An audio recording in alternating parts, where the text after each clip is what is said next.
We got in one corner, in the gray and butternut shorts. Robert E. Lee's over there, the pride of Virginia, the wily gray fox, 5'10", 185 pounds. And in the other side, in the red, white, and blue chunks, we got George, the snapping turtle Meade, ready to go, ready to hold everybody to the end. A boxing match is going to ensue, and both sides think they got the other exactly where they want them. And as this plan kind of develops, maybe 1 o'clock or so, maybe 1:30, on Friday, July 3rd, 1863, not a misty, moisty morning at this moment in time, we have Robert E. Lee commence his plan, which is a massive artillery bombardment. Addressing Gettysburg. The greatest podcast in the world, Matt Callery.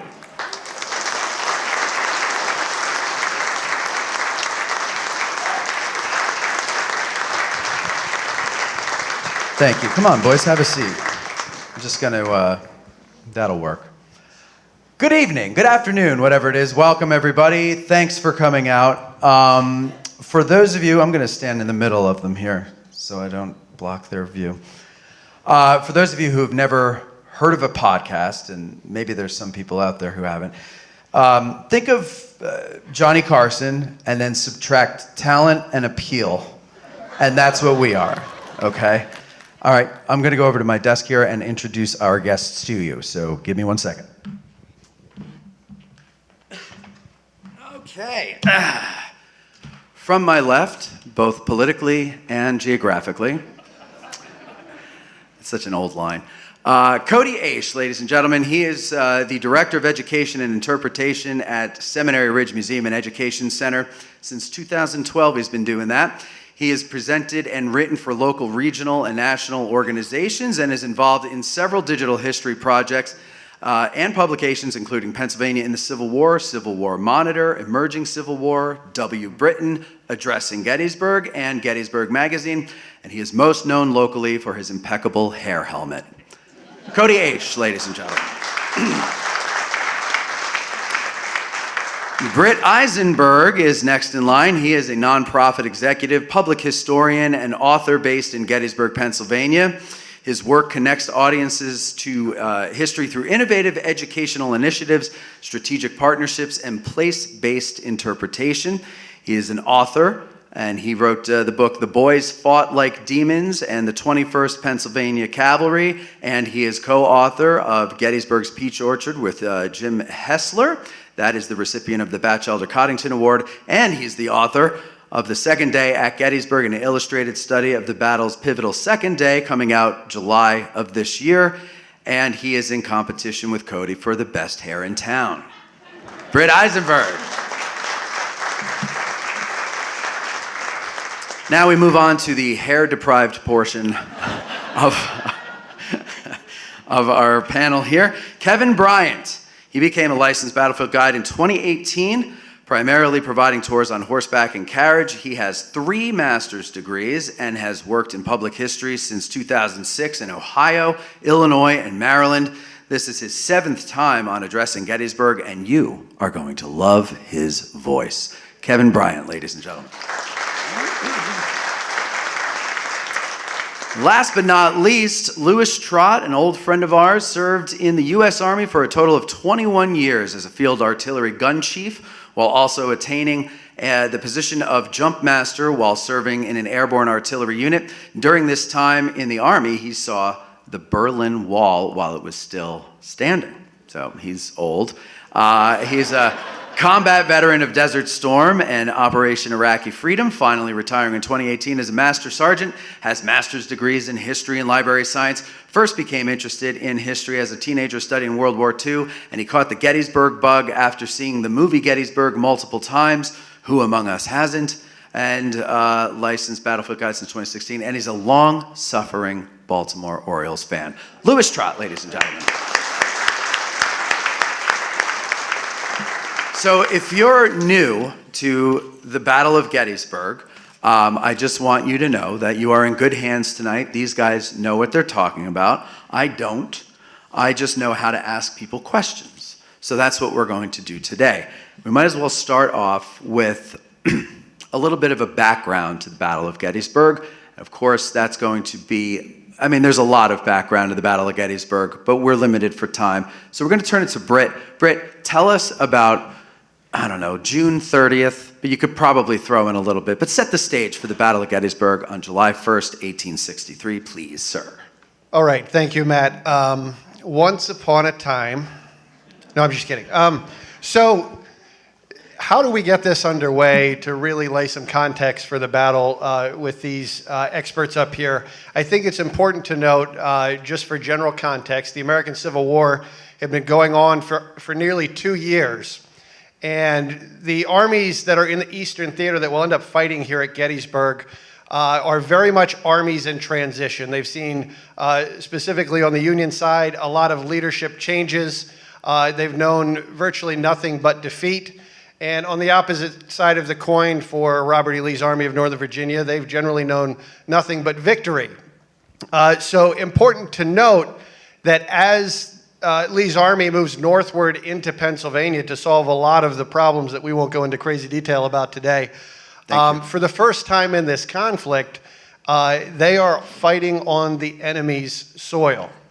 All the advantages that they had fighting down in Virginia, they do not have when they step foot into Pennsylvania. Things like understanding the ground, having great maps, the ability to effectively reconnoiter before they deploy their tactical plans. So armies in transition, and both armies are really coming north to solve a number of major problems and find a decisive success here in south central Pennsylvania. How they're going to go about doing that in very different ways, I guess what we'll talk about when it comes to the next 3 days of the battle. So 30 seconds, was that close? That was 45, but okay, it'll work.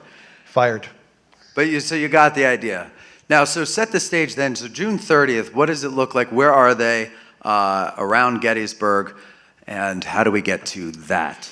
So on June 30th, Robert E. Lee's army is scattered on an arc almost 50 miles across, which I believe you... I had it back. You had it up there. We can go back. You can see on the map up here from York County to up near Harrisburg, just on the west side of the river, all the way down into the Cumberland Valley near Chambersburg. And what are they doing? They're foraging, they're gathering supplies, they're on a giant grocery run because the big problem Lee has is that if he can't feed his army, he doesn't have an army. And so while they're busy doing that, they find out that the Union Army is a lot closer than they expected. They're actually on the north side of the Potomac River, only about a day's march away. Lee's army is spread out. I ask the audience, is that a good way to fight a battle? No. But there's one place that can solve that problem for Lee and his disparate pieces, and that is where all the roads come together. There are 10 major roads that intersect at Gettysburg, Pennsylvania, so he's going to send orders out to each of his different commands to try to bring their forces together as quickly as possible, but do not bring on a general engagement. On the other side, the Union Army has a new commander, George Gordon Meade, and the vanguard of his army will arrive in Pennsylvania, in Adams County, I should say, on June 30th, led by Brigadier General John Buford. Huzzah! Huzzah! I can't see anybody, I'm sorry. Buford is going to send his pickets. He's got 2,700 men with him on the roads leading west, north, and east of Gettysburg. Their job is to develop the enemy, find out where they're at. And on the evening of June 30th, John Buford is going to write a dispatch up the chain of command. And I always tell people, when you read this dispatch, if you didn't know any better, you'd think Buford had a drone sitting up there above the landscape. It's very accurate.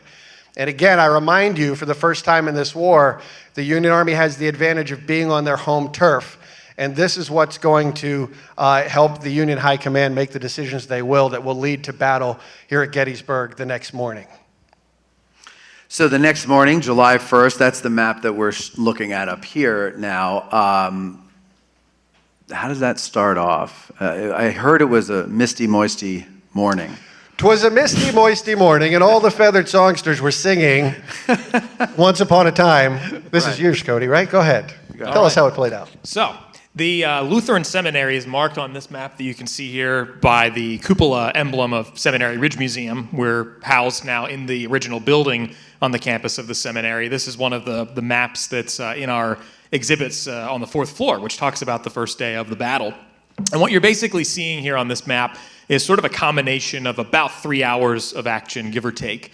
About 2 miles west of the seminary is the furthest west that General Buford has placed vedettes, or sort of an early warning system of skirmishers, dismounted cavalrymen, quite far spread apart from one another.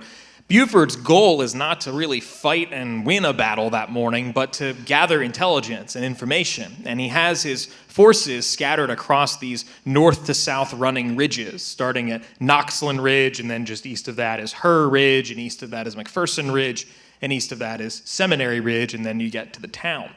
And on each of those ridges, the further back you go to McPherson Ridge, Buford has more men, so that the lines can fall back upon one another should they encounter Confederate forces. Buford's goal, because he's pretty outnumbered that morning, about 4-1, is going to be to use those ridges like we would use speed bumps today, stalling the Confederate advance, knowing that he can't really quite stop it. And that first shot is going to ring out on the western fringe of this map, out along Knoxland Ridge, at about 7:30 in the morning. And then Buford's main line sort of falls back to Herr Ridge for a time during the roughly 8 o'clock hour. And then by about the 9 o'clock hour, Buford's line is falling back to McPherson Ridge. And all during that time, the Lutheran Seminary is going to serve a multitude of functions. The primary one in the morning of July 1st, which went back to June 30th, is as a signal station. The United States Signal Corps is a brand new piece of the United States military at this point in time. The Confederate military has a version of it as well. And it's this messaging system by which officers can go into high positions, whether it's a natural landscape like a mountaintop or a hilltop, or in this case, a cupola, a structure on top of the seminary building. And General Buford is up there, but also his signal officer, First Lieutenant Aaron Jerome.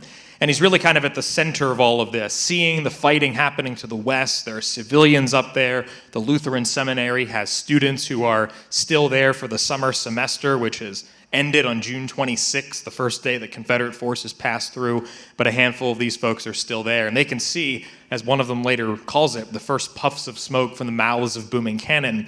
But eventually the civilians are going to leave that position, and as the situation really starts to escalate, as you can see on the map here, Confederate forces continue arriving from the west along the Chambersburg Pike. We're right out here along Route 30 today. They're going to be coming up and over the mountain through the pass by Cashtown, and nearly 2/3 of the Confederate Army will use that road to advance toward Gettysburg. Meanwhile, Union forces are coming up from the south, and the moment that we're really kind of seeing on the southern edge of this map, those blue lines advancing from the south, that's the arrival of John Reynolds and elements of the Union First Corps. And there's this famous meeting that takes place between Generals Buford and Reynolds around the Lutheran Seminary. It's an age-old debate whether they were at the seminary or at McPherson Ridge. Many of these debates ring out over the course of the American Civil War and the Battle of Gettysburg. Who knew what? When did they know it? When did they discuss these things? But we know that the end result of that conversation is that General Reynolds commits the Army of the Potomac to battle here at Gettysburg. And throughout the remainder of the day, we're going to continue to see Union forces advancing from the south and Confederate forces advancing from the west and eventually from the north as well. Real quick, when he references the bottom of the map there, can you guys see that? Or no? Okay, so would you guys stand up so they can see, please? Sorry, I hate to make you move there. But go ahead. Now point out what you were just pointing to them there. We want to make sure that they can see this. I know the couch is still there, but you're going to have to live with that. So town of Gettysburg off toward, of course, the southeast section of our map, Lutheran Seminary just to the west side of the town. And we can see these blue lines, these arrows advancing from the south toward the west there. We're looking at the main action where the arrows are converging there. That's on McPherson's Ridge, and that's going to be where most of the first day's action will take place. The costliest fighting throughout July 1st takes place there. But what we're seeing is really toward the end of the morning action on July 1st. This is the primary situation to the west of town, but as we'll see, things will really start to heat up to the north of Gettysburg as well soon thereafter. Thank you, Cody. So I have a question. Have a seat. Go ahead. For people who are new to the battle, they might know a little bit about the whole thing, or they might have seen Ken Burns or just heard people talking about it. And this is all happening because of shoes, correct? Not correct. All because of roads. Oh, okay. Shaped like shoes. What Horseshoes? Where does that come from? There's this myth that the battle was fought over shoes. Why? Where does that come from? So there's a Confederate division commander, Henry Heath, and just real briefly how Civil War armies are arranged is you have your army, which is made up of corps are made up of divisions of brigades, and brigades of regiments. And on paper, a regiment has 1,000 men in it. Whenever these soldiers enlist and they're formed into companies and they form regiments, by the time you get to Gettysburg, we're at about 300 soldiers on average in a regiment. But at the middle level of that, your division, that's how the Battle of Gettysburg begins. It's the division of Union cavalry under John Buford and the division of Confederate infantry under Henry Heath. And Heath is going to be the individual who is really going to first put into writing this popular account where he talks about requesting permission from his corps commander, his boss, A.P. Hill, to go toward Gettysburg and requisition supplies, especially shoes, is this line that comes about that. And over time, we really like to do this with our historical topics that are really complicated. We really like to boil them down to very simple things. You know, the Battle of Gettysburg, the bloodiest battle in American history, starts over shoes. Abraham Lincoln wrote the entire Gettysburg Address on the back of an envelope. You know, we really like to humanize our stories, these complicated, bloody, messy affairs, by having a simple story to go along with them. But in reality, as Britt was talking about, you know, Gettysburg is this place where among these armies that are so spread throughout Pennsylvania and Maryland, that road network, that creates the one common thread that connects all of those disjointed pieces. If you're going anywhere in south central Pennsylvania or western Maryland into Pennsylvania, you're going to have to pass through or near Gettysburg. And so we have this meeting engagement, as it's referred to among these two armies. It's sort of inevitable with massive amounts of soldiers who are all moving through the same region. They're going to probably converge at Gettysburg at some point in time. Now, so you mentioned that things start to pile up from the north and everything. Get us there. So on the map that you see here, and we should probably stand up once again just so folks can see it. So now we're a little bit later in the day. To simplify a lot, what we're basically seeing is the Union First Corps, so that largest building block of the Army, coming into the west, and the Union 11th Corps, commanded by General Oliver Howard, going to arrive from the south and take those positions to the north.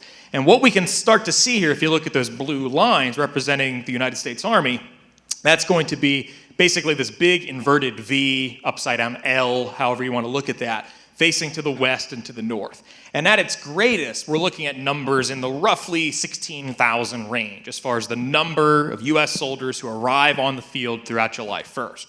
Well, as the day goes on, the Confederate Army is using more roads to the west and to the north.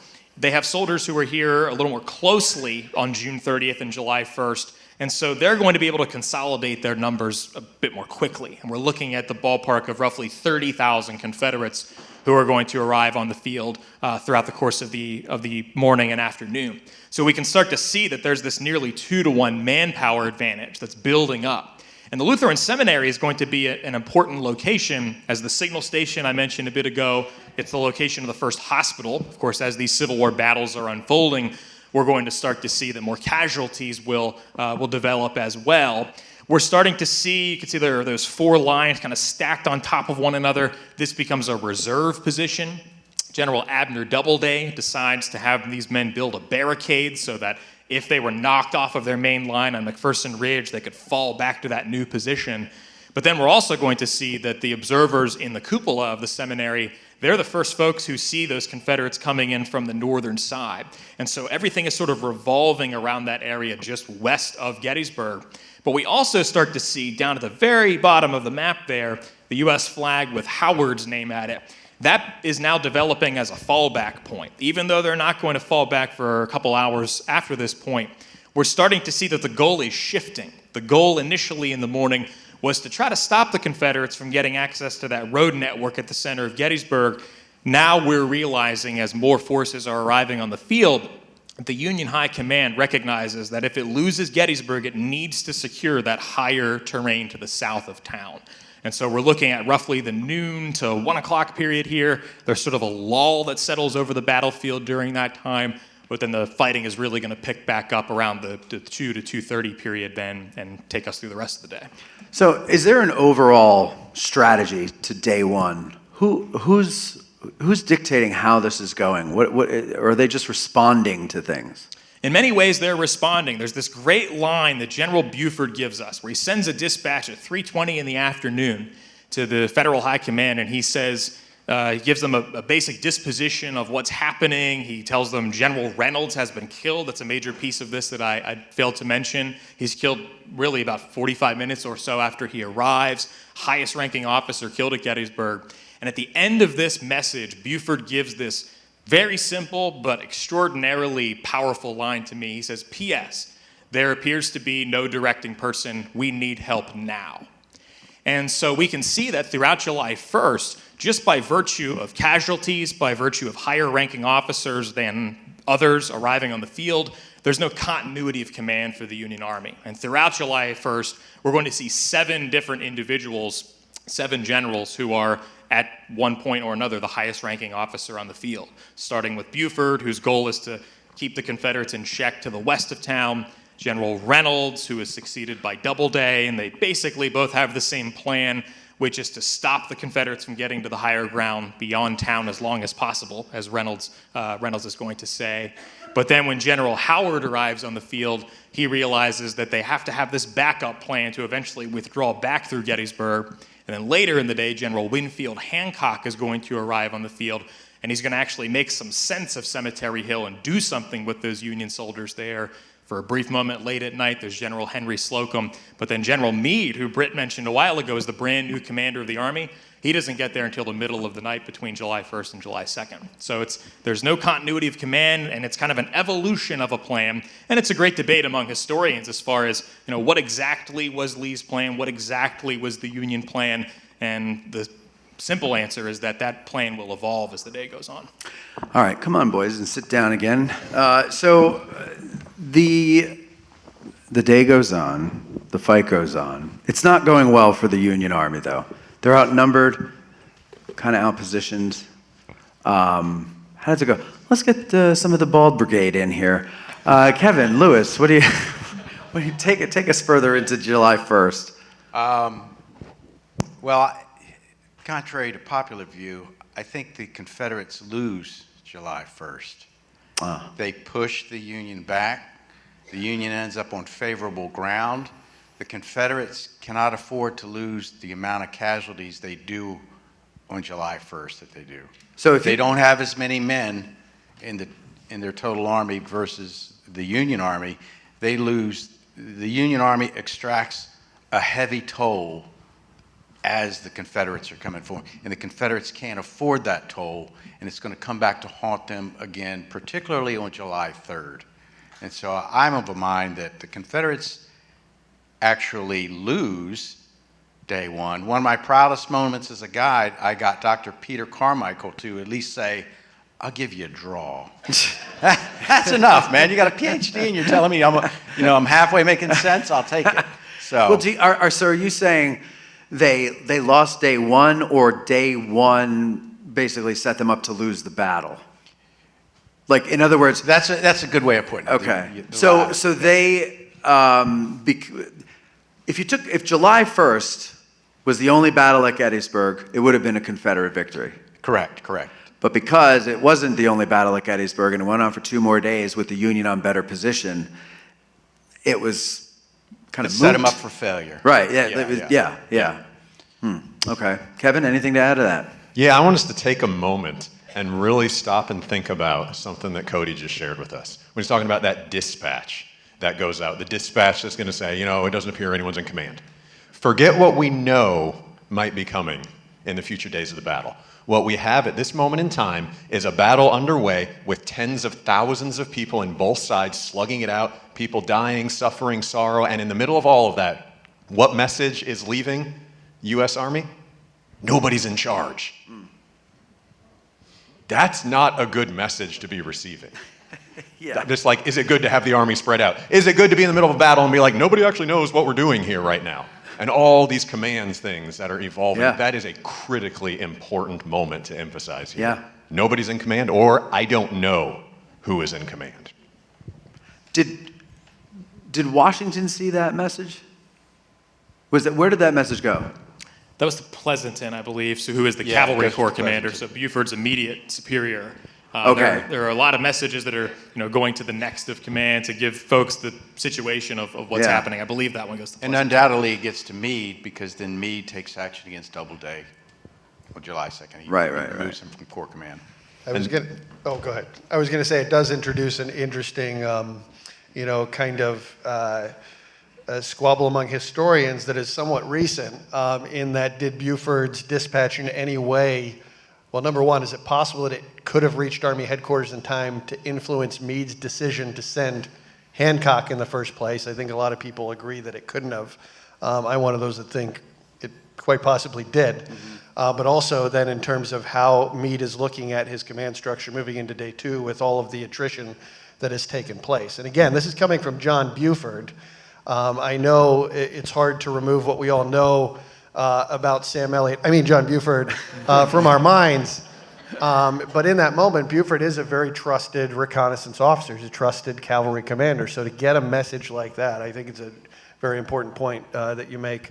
Must have been jarring when it reaches Pleasanton and later does make its way to Army headquarters. And when it makes its way to Army's headquarters, let's remember George Meade has only been in command of the Army for 3 days. Yeah. It's not a great order or message to receive in general in any situation, but you are still, this is a pretty rough first week on the job that this guy's venturing into. And it has just begun, you're not there, and the message, it's already fallen apart. Yeah. There's a lot on the shoulders right now. And How about that voice, folks? Huh? That is a voice. If I could just piggyback on that briefly, Yeah, we would struggle to find, certainly in American history, but almost even in world military history, an example of an Army commander taking command of a new army for the first time so soon before such a consequential battle. So, and Meade will remain in command for the remainder of the war, but his introduction to the job is the Battle of Gettysburg 3 days in. Yeah, quite an introduction. So this map shows movements overnight, I guess. Everybody's coming into town here. It's nightfall, July 1st. Tell us a little bit about what we're seeing here and set the stage for July 2nd. Billy, get ready for an interlude. So the lines of blue that we were looking at around the Lutheran Seminary near the top left of the map now, the northwest side of the map, we've shifted our entire perspective down. Those lines of blue have now become lines of red. The entire Seminary Ridge, Lutheran Seminary, town of Gettysburg position has now done a total 180. I mentioned that the Lutheran Seminary was the first hospital on the field. All the wounded Union patients inside of it are now suddenly behind Confederate lines. Robert E. Lee sets up his headquarters as the Confederate Army's commander just north of the Lutheran Seminary, and the entire theater of conflict is going to shift to the south of that now. Throughout that night of July 1st into the morning of the 2nd, we're going to start to see the Union line anchoring itself on a series of hills directly south of Gettysburg, starting with its right flank on Culp's Hill, which is just southeast of the town itself, and then just to the west and southwest of Culp's Hill is Cemetery Hill, and these two hills will form the barb of the fishhook, the famous fishhook line that we'll see develop throughout the duration of the battle, and then from that point it will start to stretch down Cemetery Ridge. The Union Army has a major decision on its hands as George Meade is arriving overnight as to what exactly is it going to do with this position. And General Hancock, who had been sent, as Britt said, to Gettysburg to basically become this directing person on the field, he tells General Meade that he's not seen a more favorable defensive position in the war to this point. So despite the Union Army having to lick its wounds, it's going to be in a position where it does have some confidence going into the next day, but the Confederate Army's confidence is of course extraordinarily high. The last point that I would make about July 1st, just bigger picture, is when we think about this battle of July 1st, 1863, in our popular minds, we see it as something of a precursor to July 2nd and 3rd. And over the course of the past 20 years or so, that mindset has generally been dwindled away. But it's still there, and I think it's because of influential early writings on the battle, or Matt mentioned the Ken Burns series, which uses the line something to the effect of, compared to July 2nd and 3rd, July 1st is but a mere skirmish. But in reality, what we're seeing here is roughly 10 hours of sustained fighting that produced somewhere around 15,000 casualties, killed, wounded, captured, or missing. And even if there had not been a second or a third day of the Battle of Gettysburg, the Battle of July 1st, 1863 is still something like the 12th bloodiest battle of the American Civil War. Not day, battle. And that includes multi-day battles. And so this is an extraordinarily consequential day, an extraordinarily costly day as well, that yes, does set up July 2nd and 3rd, but in its own right is significant enough that a lot of Union veterans, when they were reflecting on Gettysburg, this doesn't really take hold for long, but initially some of them do separate the Battle of July 1st, they call it the Battle of Oak Ridge, from the Battle of Gettysburg, which they classified as July 2nd and 3rd. It was so significant that it's seen as its own thing for some amount of time, and that's sort of dwindled away over time. All right, so moving on to July 2nd, Billy, why don't you take us on a musical journey into July 2nd, overnight. Here we go. It's midnight, it's 11:59, and now...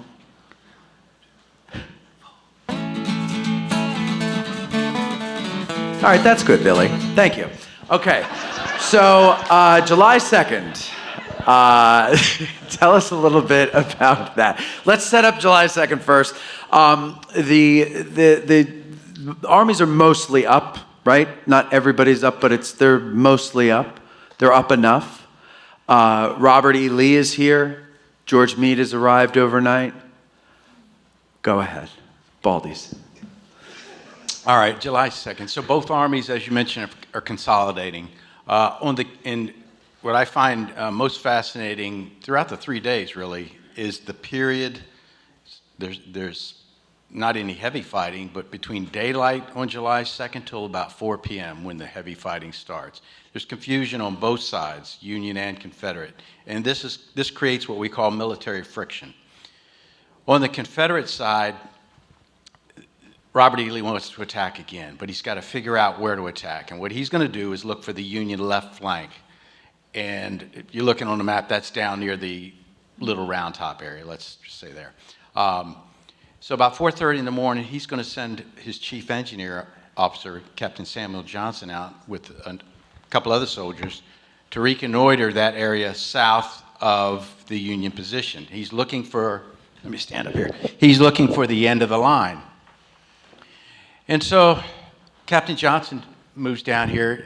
You can see the red arrows on the bottom of the map here. He rides around down there, and a couple hours later, he makes his way back to General Lee, who's up at the seminary. General Lee says, "What did you see?" He says, "Well, I rode around there." He says he rode around the peach orchard. He got to Little Round Top, and from all that riding, he only saw a couple Union soldiers on horseback, and he went out of his way to avoid them. So by that reckoning, there's no Union troops down there by this report. So the Union line must end further north than that. In reality, though, Buford's men have retired from the first day down to where the peach orchard is. There's a Union signal station on Little Round Top. That's 4 men waving flags, wigwag form, sending messages up to Cemetery Hill. So there are troops down there. Where exactly Captain Johnson went, we don't know. I don't think anybody's going to know, because there's a lot of men down there he seems to have not found, and he says he didn't see anybody.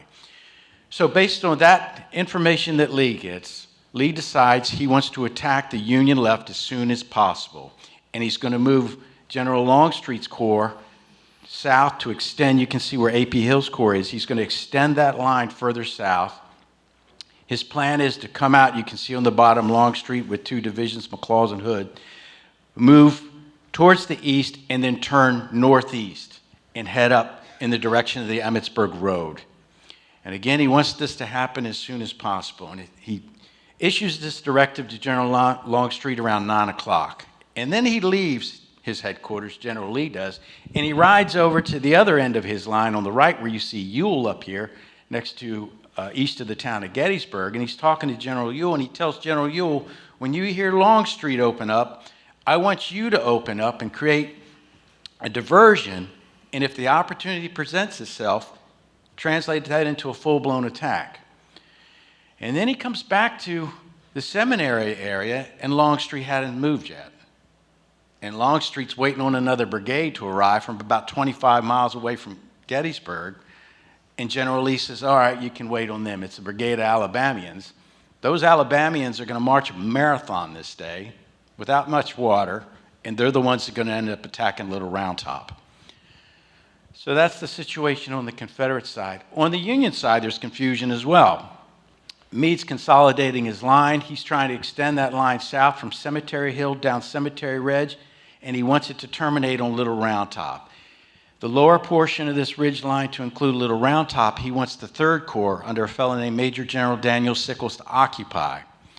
The Union Army has 7 infantry corps here at Gettysburg. Out of their 7 infantry corps commanders, Major General Daniel Sickles is the only one not military trained.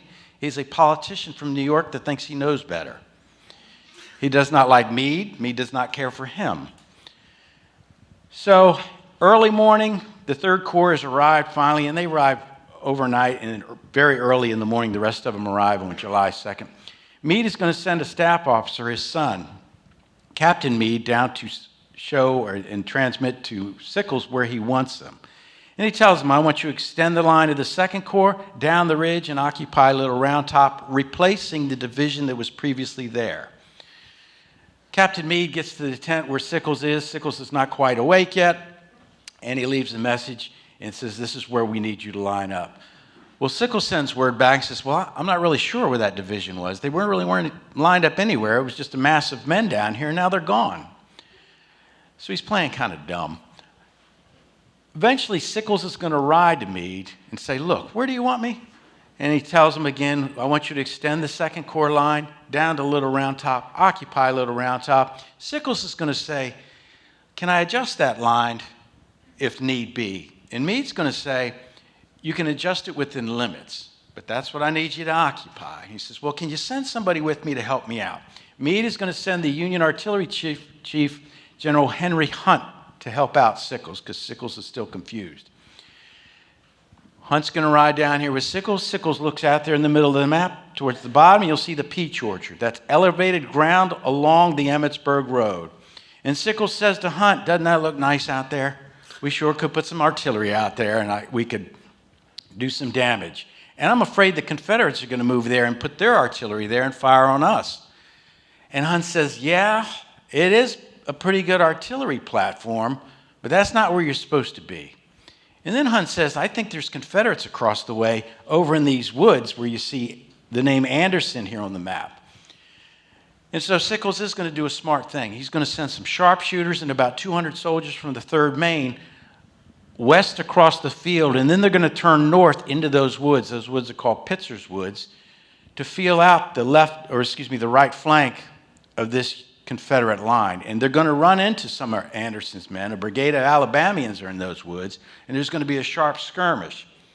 So this Union reconnaissance force finds out what they needed to find, then they come back and report that to General Sickles, that those woods across the way are crawling with Confederates. Eventually, on his own accord, Sickles is going to move his corps out to the Emmitsburg Road, where it says the Peach Orchard. The line is going to angle off to the southeast and terminate in Devil's Den. The problem with this movement is he detaches his corps from the rest of the Union Corps, from the rest of the Army, and he does not have enough men to fully man this line. That causes problems on the Confederate side as well. The last intel that Lee had was the line didn't end anywhere down there. It was further up the ridge. And so his plan again was to move south, get to south of the Peach Orchard, come to the Emmitsburg Road, and then drive to the northeast, because the objective for this day is Cemetery Hill. When those Confederates finally move down into this area and they come out of the wood line, they look across, they can see the Peach Orchard. It's about 3 o'clock now. They see a full Union Corps has moved out to the Emmitsburg Road. That forces Longstreet to move his forces further south. They're using up more time. This attack that Lee wanted to happen sometime in the morning doesn't kick off until about 4 o'clock in the afternoon. So the intelligence that Lee based his plan on is stale by the time they get moving and actually get in position, and Lee never adjusts to the new information. Now you can flip the map. So once they start their attacks, though, this is Longstreet's force here. They're going to deliver some hammer blows on the Union line. You see down here at the bottom it says Law. These are the guys that march a marathon to get here. They're going to head east. Next to them are the Texans. They're going to head east. Law's brigade is going to end up on Little Round Top. Next to them, South Carolinians under Joseph Kershaw are going to go across.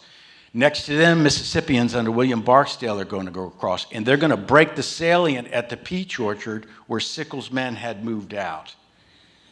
During this time, Sickles' leg is going to be shattered by a cannon shot. He's going to be pulled from the field, and he has his leg amputated. Further up the line, you've got these brigade assaults, Time Brigade. This first one starts about 4. Kershaw's men launch out about 5. The Mississippians go off about 6. About 6:30, further up the line, going north, you have Alabamians in Florida. They're going to come across the field. Next to them, you've got Georgians under General Wright. Next to them, you got Mississippians that are supposed to come across too and continue this bi-brigade launch of attacks going north. You see General Wright coming across with the Georgia regiments, and then you see up here at the top middle of the map the Bliss Farm, where there's a brigade of Mississippians that have been squabbling with the Union Army over that farm all day. They're the next brigade that's supposed to come across. Only one regiment from that brigade really gets close to coming across. That's the 48th Mississippi. The rest of the attack peters out as it goes north. It doesn't continue. On the other side of the Confederate line, the left side, again, Ewell has been told to demonstrate when you hear Longstreet start to attack, and then develop that into a full-blown attack if the situation avails itself. He demonstrates with his artillery about 4 o'clock in the afternoon. That's a losing battle for Ewell's artillery. But then they start launching their assault over there. In the interim, Meade is pulling troops from other areas of the battlefield because Sickles' line is so broke. There's a big hole in the Union line on the southern end of Cemetery Ridge. So, real quick, I don't think I put that map in there, so if people are getting confused, not that you can't talk about it, but if people are getting confused, that's why there's no map for it. So this it's is not the the other stuff end that of you the just fish saw. hook. So we're over here. The map he's been showing is over here. Yeah. So he pulls, Meade authorizes, there. Go back to that map. You see this nice long blue line, and you'll see up here at the top that you can see green. This is the 12th Corps. George Sears Green is the oldest general in the Union Army. He's 62 years old. They make you get out at 60 these days. So that's something back then. He has his men build breastworks all day long on July 2nd. This lower line, though, is unoccupied by the time the Confederates attack this area about 7 o'clock because these men have been pulled out of line and sent to the southern end of the battlefield because Sickles' line is broke. Greene is left with about 1,400 men occupying the upper portion where those breastworks are. They are attacked by about 4,000 Confederates. Because they've spent all day building these breastworks, it's also Confederates attacking uphill. Yeah, that's a good one. I guess I do have this. Yeah, there you go. Yeah. You can see how the dark blue line down here suddenly disappeared, and you've got Confederates pouring over this line. Because they spent all day building the breastworks, it is getting dark. There's no daylight savings time back then, and this is a wooded hill. It's going to block out any ambient sunlight left. The Union Army holds on. Further north of this, it'd be, you see Stevens Knoll up here at the top. If you go that way, to the left, up to the left portion of this map, if it was extended, is East Cemetery Hill. Confederates are going to attack that hill at 8 o'clock. It is dark. They're coming up the hill. They actually get into the Union gun line, and there's hand-to-hand fighting between some troops from Louisiana and these Union artillery forces that fought on the first day and fell back to that hill. We go back to, you don't have to go back, but we go back to the other map where I showed you the Mississippi portion of that line sort of petered out. Because that peters out and nothing further north of that goes forward, that portion, corresponding portion of the Union line, doesn't have to defend anybody. That allows the 2nd Corps commander, Major General Hancock, to pull troops from that portion of the line and send them over here to this hill, where these Confederates had broken through this artillery line. So he pulls a brigade, Samuel Carroll's brigade out, minus the 8th Ohio, sends them over there. They help push those Confederates back down East Cemetery Hills. That portion of the hill that's wasn't on tomorrow the map. morning. And then that brings, it's a lot. Day 2 is the biggest fight of the 3 days. The 2 armies are here. The Confederates use virtually everybody minus the 1 division that hasn't been engaged yet, General Pickett. But it's a lot. Union armies held on. One thing Meade gets criticized for later, particularly by our good friend Daniel Sickles, is he doesn't want to fight here, which is false. That's a lie. But one thing that plays into that lie is at the end of the fighting on this day, Meade calls the council of war. And there's an old axiom that no council of war ever fights.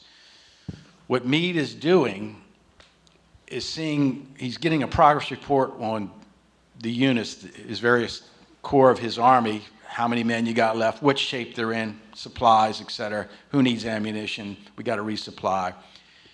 And then he's trying to figure out, he's not figuring out, he's already figured out, because about 8 o'clock he sends a note down to Washington, we're staying here to fight.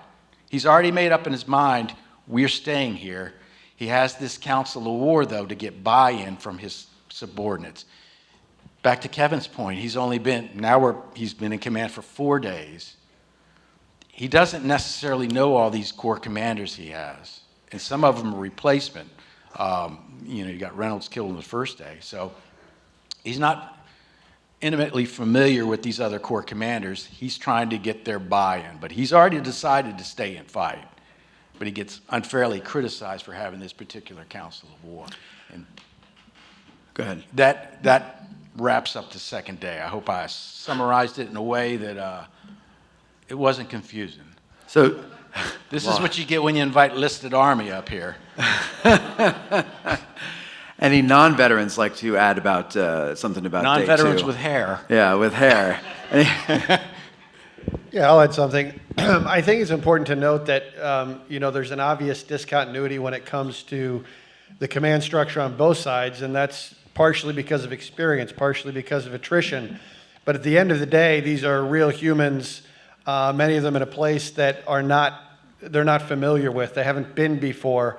And, success on a battlefield is a 2-part equation when we simplify things. It's about space and time, and whoever controls those 2 maxims is going to find success.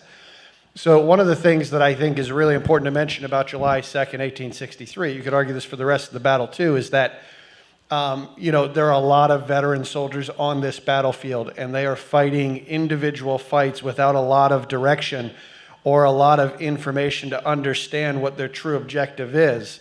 It's easy for us to all Monday morning quarterback and say, well, this guy shouldn't have made this decision or that guy shouldn't have made that decision. Of course, it doesn't really matter. So I would encourage people, try to put yourself in the mind of some of these folks in the moment, whether it's a Sickles and a Lee, who both arguably were looking for the same piece of ground on July 2nd, or Colonel Calvin Augustus Craig of the 105th Pennsylvania, or any man in his command. They're all trying to do the best they can under very trying circumstances, and sometimes it works out in their favor, sometimes it doesn't. But that's what leads to a casualty rate of nearly 20,000 human beings on July 2nd, 1863. Important to note that. So that's all for me. Well, you mentioned, you said the word casualty. We talked about casualties on the first one. For people who are new to all this stuff, break down what casualty means. I think a lot of people hear that and they think dead. In fact, I know a lot of people hear that. So somebody take that. Casualties is killed, captured, wounded, missing. In all 4 of those categories, you're not fighting anymore. That's casualties. There you go. So. Okay. And just for context, when we think about July 2nd, about 20,000 casualties, bloodiest single day of the entire war, and in the history of American warfare, is the Battle of Antietam, September 17th, 1862. It gets difficult to determine exact casualty counts from multi-day battles like Gettysburg, where you're fighting over much of the same ground on July 2nd and 3rd in this case, but that number puts this at, perhaps one of the bloodiest couple of days of the entire American Civil War, and the landscapes over which these folks are fighting are going to be some of the costliest pieces of real estate in American history, if you will. The other thing, too, as we're talking about, just times and numbers of troops, You'll see oftentimes ranges of these or disputes over when exactly something happened. There's no daylight savings time yet, as Lewis mentioned. There's also no standardized time yet. And so you might have someone whose watch is set for 3 o'clock and someone else who believed that it was closer to 3:30. And so we have to oftentimes use ranges when we're talking about military history in the 19th century and earlier. The Council of War, you mentioned the Council of War real quick, and I don't want to brush over that because that's going to decide what goes on the next day, at least as far as the Union goes. What goes on at the Council of War? Meade holds it. What do they talk about? What's the big question? Yeah, and his chief of staff, Daniel Butterfield, he doesn't really like him either, but you got to keep him because you're new to the job and you want continuity. He proposes 3 questions to the assembled corps commanders. Do we want to stay here and fight? If we stay here and fight, do we want to attack? If we stay here and fight, do we want to wait for them to attack us? And if so, how long do we want to wait? So those are the 3. Overwhelmingly, we're going to stay, and we're going to wait for them to attack us. Again, though, at 8 o'clock, he sends a note to Henry Halleck, who's in charge of the Union armies down in D.C. We're staying here. He's already decided. He's just trying to get buy-in for the rest of these groups. And these questions that Butterfield comes up with, they're later used against Meade in 1864 in congressional hearings. There's some senators and such that want to get rid of Meade and bring back McClellan or whoever. But they pose these questions. Meade really, he's sort of tepid when it comes to staying here and fighting. Look at these questions he's asking. Butterfield comes up with the questions. Meade just wants buy-in from his troops. He's going to stay and fight. But in my mind, knowing that he's already determined to stay here and fight, the questions are more important for what happens in 1864 when this group gets together and led by Daniel Sickles and some senators that want to oust him unfairly. So it's unfortunate that it happens. It sullies his reputation amongst some. And it seems that it's sullied his reputation up until recently, too. It kind of beyond his death. I remember when I first started learning about the Battle of Gettysburg, and I was surprised that Grant wasn't the Union commander. I never heard of Meade. We get that question all the time. I don't know about y'all. All the time. Yeah. Part of the problem is he dies in 1872. So he doesn't live terribly long after the war. And he doesn't write his military memoirs of any sort. And he makes the comment, I will let history speak for me rather than me trying some sort of self-promotion. I admire that. Yeah. But then him and Longstreet are sort of in the same boat.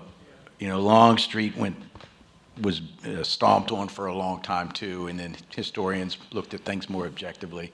And they did the same thing with Meade. Well, that's the thing that I always say. I'm glad that we're living in the era that we're living in now because the historians today seem to be taking a different look at these people. Yep. I think a more balanced look, a fairer look, not looking to prove one way or the other anything about them, just to try to find what the story is about them. And so Meade has had a lot of books come out about him where he's, again, not necessarily in a better light, but in a fair light.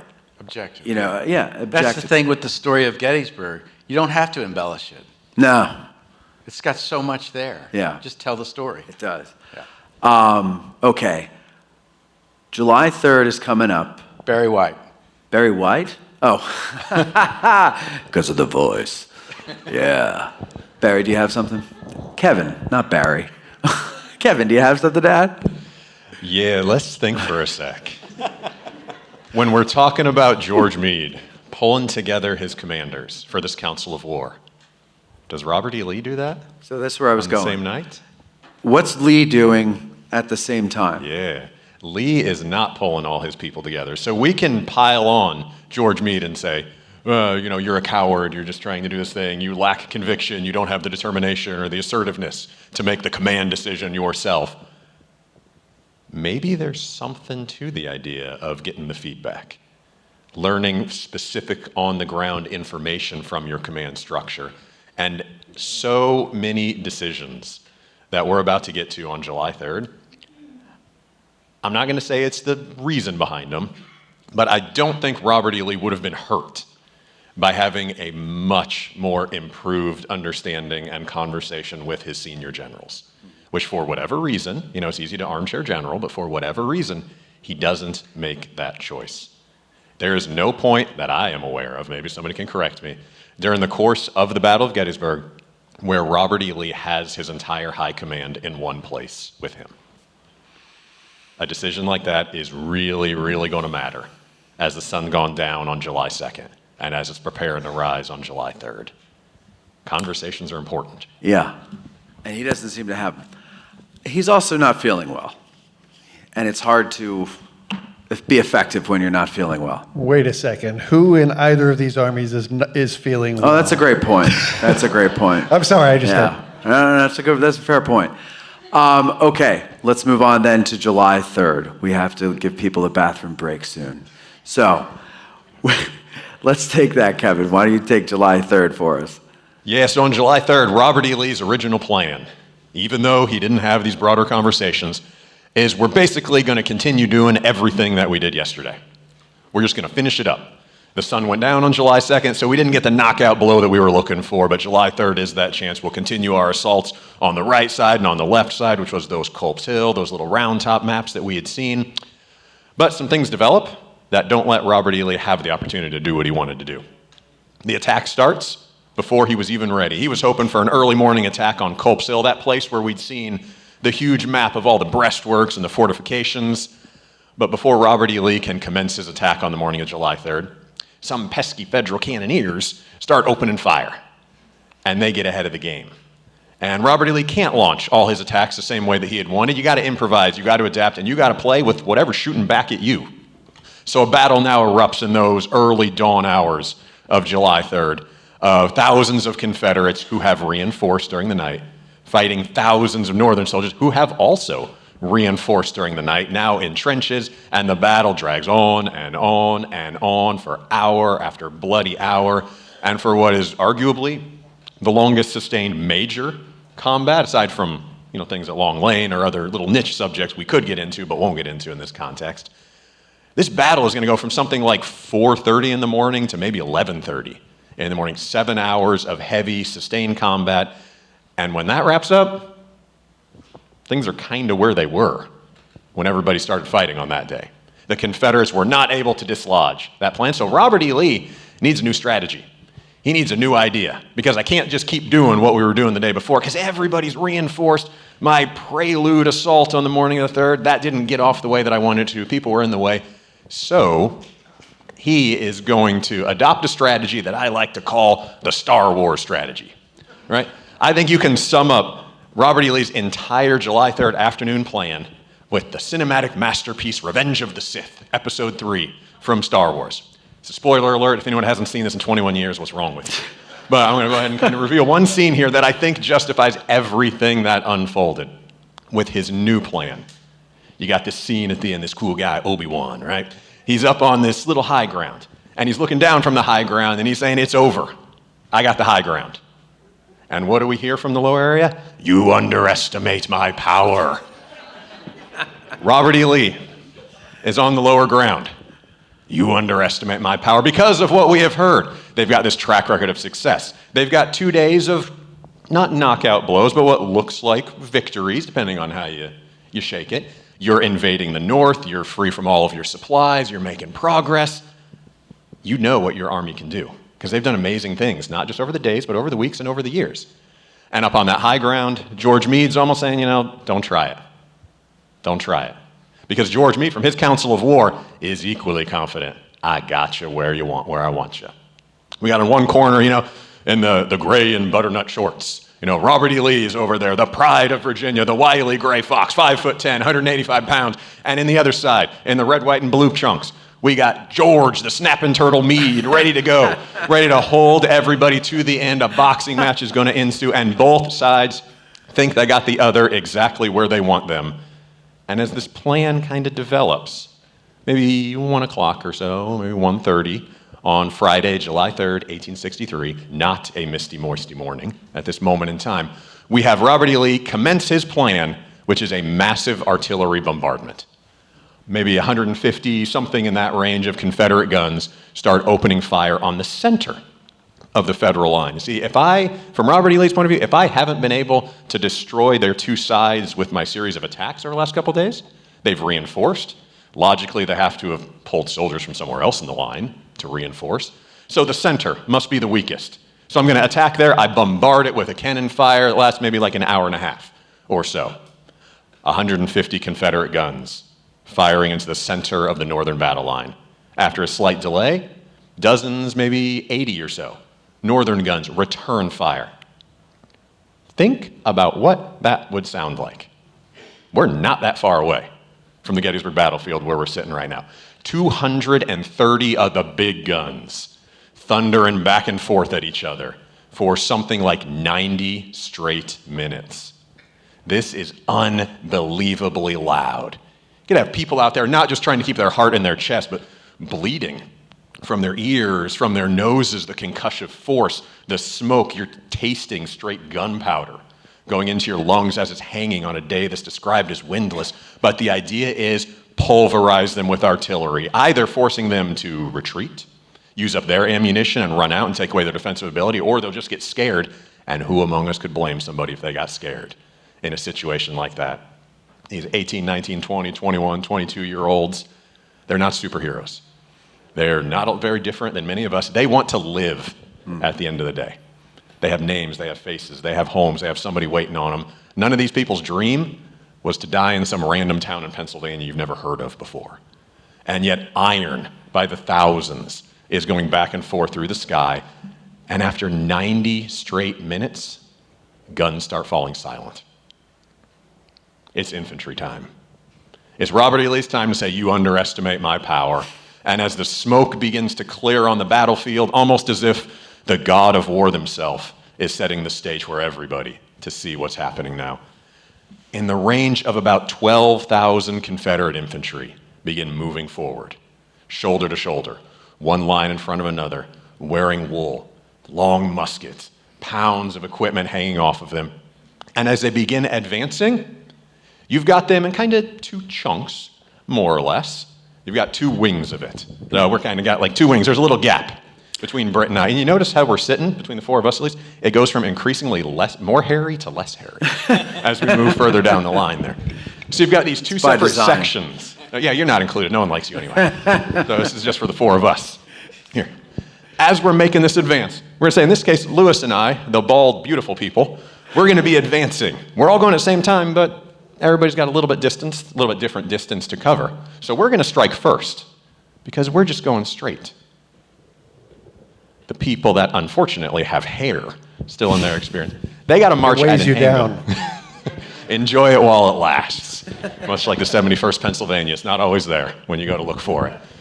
So these guys, they're going in the same basic direction, but if we're going straight ahead, they got to come at an angle. So we're going to hit at two separate points. But as we start walking, this moment that gets called in history Pickett's charge, it is called a charge, but people are walking. They're not morons.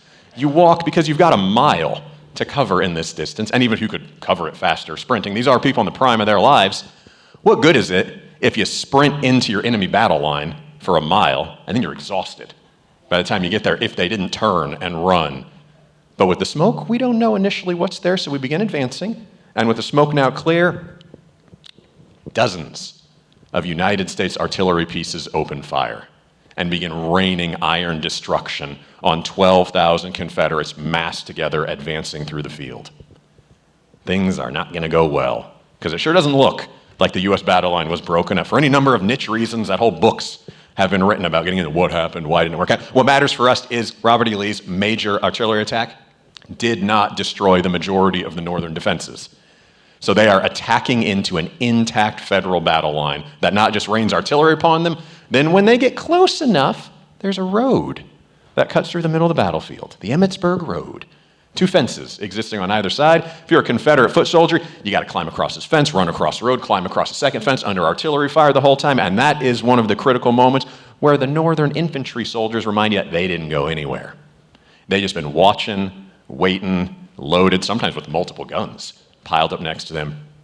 And these rifled muskets explode, thousands of them, into the faces of the Confederates. They are getting massacred in and around that area of the road crossing. Human beings, sometimes just being turned into a pink mist, unfolding around us. There is nowhere to go but the solution, the only plan. You have to keep moving forward. If you stop, you die. If you turn around, there's no cover fire in any way, shape, or form there. The only way this succeeds, just run into the onslaught, and with an amazing level of bravery that I can't even begin to fathom, many continue advancing into that holocaust of destruction. And out of the 12,000, more or less, who launched that charge, a few hundred, best case scenario, make it all the way to the United States battle line, where they break through, led by an officer who's taken a hat off his head, put it on the tip of his sword, holding it above him, crying on people to follow him. They surge over. There is brief, bloody, deadly hand-to-hand combat. The Confederates have broken the United States battle line, but only for a few minutes. A few hundred of them got in there. It's a breakthrough, but it's not quite enough to be able to hold it if there's a counterattack. And the question becomes, how brave, what condition are the United States soldiers there in? Are they terrified? Did they start running?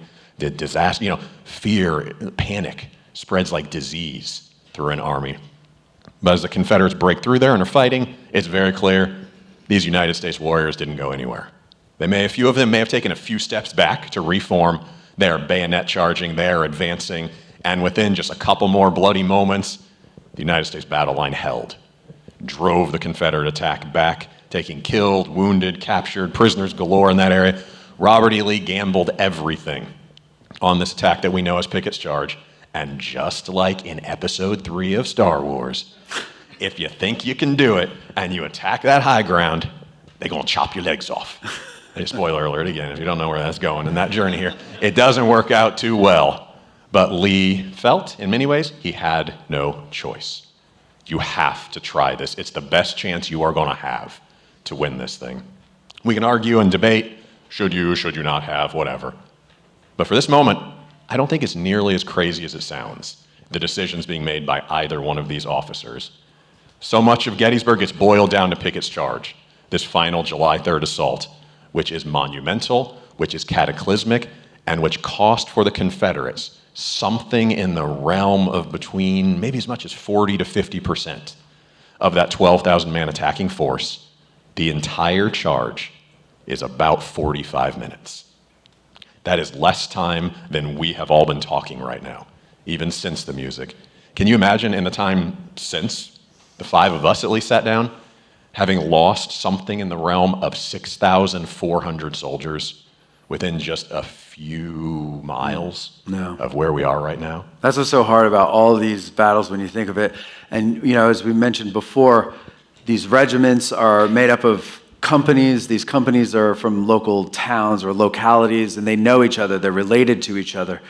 And the idea of going off to war, and in the beginning of the war, everybody's all excited about it, and they're all gung-ho, and they're going to go kill themselves some Rebs or kill themselves some Yanks or whatever. But they are getting killed too. You're not the only one doing the killing. And you might be standing there in line and your cousin's head explodes all over your face and he's gone. And you can't sit there and go, oh, Cousin Jimmy, you got to keep going. And there's, what's the father and son in Pickett's division? Is it Spessard? Spessard, I think. Yeah. Do you tell that story? Somebody tell that story. You know that story? Anybody? Of course not. I know bits and pieces of it. I don't know if anybody knows the full thing. Well, basically, it's a father and a son in the same unit. The father goes down. I think he's a sergeant, or the son goes down. I think the father's a sergeant.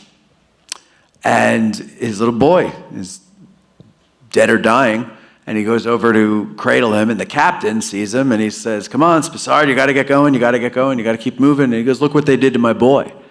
And I don't even have kids, and I started getting all weird with that. Just the idea of a parent having to exclaim that, look what they did to my boy, while holding him, is horrifying to me, and it's heartbreaking. And this happened probably thousands of times through the Civil War, whether it's not necessarily father and son, but brothers, cousins, best friends, whatever it is, brothers-in-law, although that's probably okay. But the other ones, you know, it's a sad thing. And so, you know, I think that's why civil wars are particularly sad. I think that's why our Civil War captures our imagination and our hearts a little better because, you know, I mean, I have family in Virginia, and I'm from New Jersey originally, and I used to enjoy going to visit them without any problem.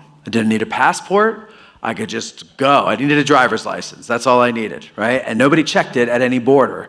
But it could have been a very different situation had we split up. And so, yeah, I don't know. It's very sad. It's very fascinating. Anything else? Yeah, go ahead. I think the makeup of the armies is super, super important because the subjects that we're talking about, whether they made sense or whether they're confusing, so many of us in our 21st century can look back and be like, how could you do that? Why do you just march across into that destruction? And we remember who they're serving with. This is not just soldiers who have voluntarily chosen and shuffled around with folks from all over the diversity of the nation. You enlisted, and most of the times when you enlisted, you are serving side by side in your tent, in training, in combat with the people that are closest to you in the world. Literal family members, friends, coworkers, colleagues, neighbors, maybe the sheriff who's been hunting for you, whatever it is. You are there with these people that matter, and that means, to me at least, you can do some pretty incredibly indescribable things because it's not just, am I a man? Am I brave? It's my brother's next to me. Yeah. My uncle is behind me. My friend is there. And am I going to leave them out there alone? Flip side to that, though, if something happens, you're all together when it happens. This stuff hits hard because it's your people. And, you know, many of us probably came with someone today. These people to each other are no different than the people that maybe we came here with. Unless we're like loners out there like me in that journey. That's, I think, a good way to leave it here, because what we have coming up for you after the intermission might further drive this point home that we're talking about. Now, don't forget, you have those index cards. If you had any questions, I hope you wrote them down. We're going to take about a 15-minute break. Billy's going to play us into it, and when we come back, we've got a special little exercise that we want you to partake in, and we're going to take your questions. We'll be right back after this quick break. Billy, take it away. Just before the battle, mother, I am thinking most of you. While upon the field we're watching, with the enemy in view, comrades brave around me lying, filled with thoughts of home and God. For well they know that on the morrow, some will sleep beneath the sod. Farewell, The Gettysburg National Military Park Museum and Visitor Center is the official start to your Gettysburg visit. Immerse yourself in history with exclusive experiences, museum exhibits, engaging licensed battlefield-guided tours, and National Park Service Ranger programs, all while learning about the Battle of Gettysburg. Shop, dine, and learn on site, and be sure to include our historic sites and events on your itinerary when you take the time to explore Gettysburg. At Digital History Pioneers Foundation, we are about grassroots history on digital platforms. That means we are about podcasters, documentarians, YouTubers, and even TikTokers. All of these creators are out there trying to share their love of history with the public. They don't need ideas, they need funding, both from viewers and corporate donors. DH Pioneers' initial funding focus is on the Civil War era, with a special emphasis on the Addressing Gettysburg podcast. So be a vital part of the unique content Addressing Gettysburg has in store by donating at dhpioneers.com and help bring your love of history to the people. Digital History Pioneers is an IRS Section 501c3 approved charitable corporation that makes any donation tax deductible to the fullest extent of the law. Who can forget the sounds of the 60s? The 1860s. I can't, and you can't either. Now, there's Marching Through Georgia, the exciting new album by Billy Webster. All of your favorite hits of the 1860s in one place. Such hits as Gary Owens,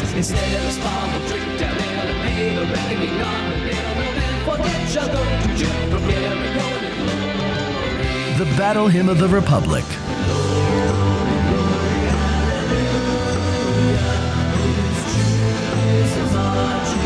All quiet along the Potomac tonight.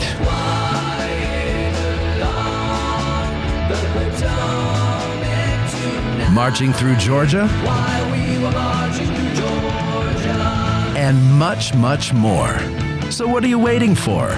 Go to billysongs.com and order your digital download of Billy Webster's Marching Through Georgia today. That's billysongs.com.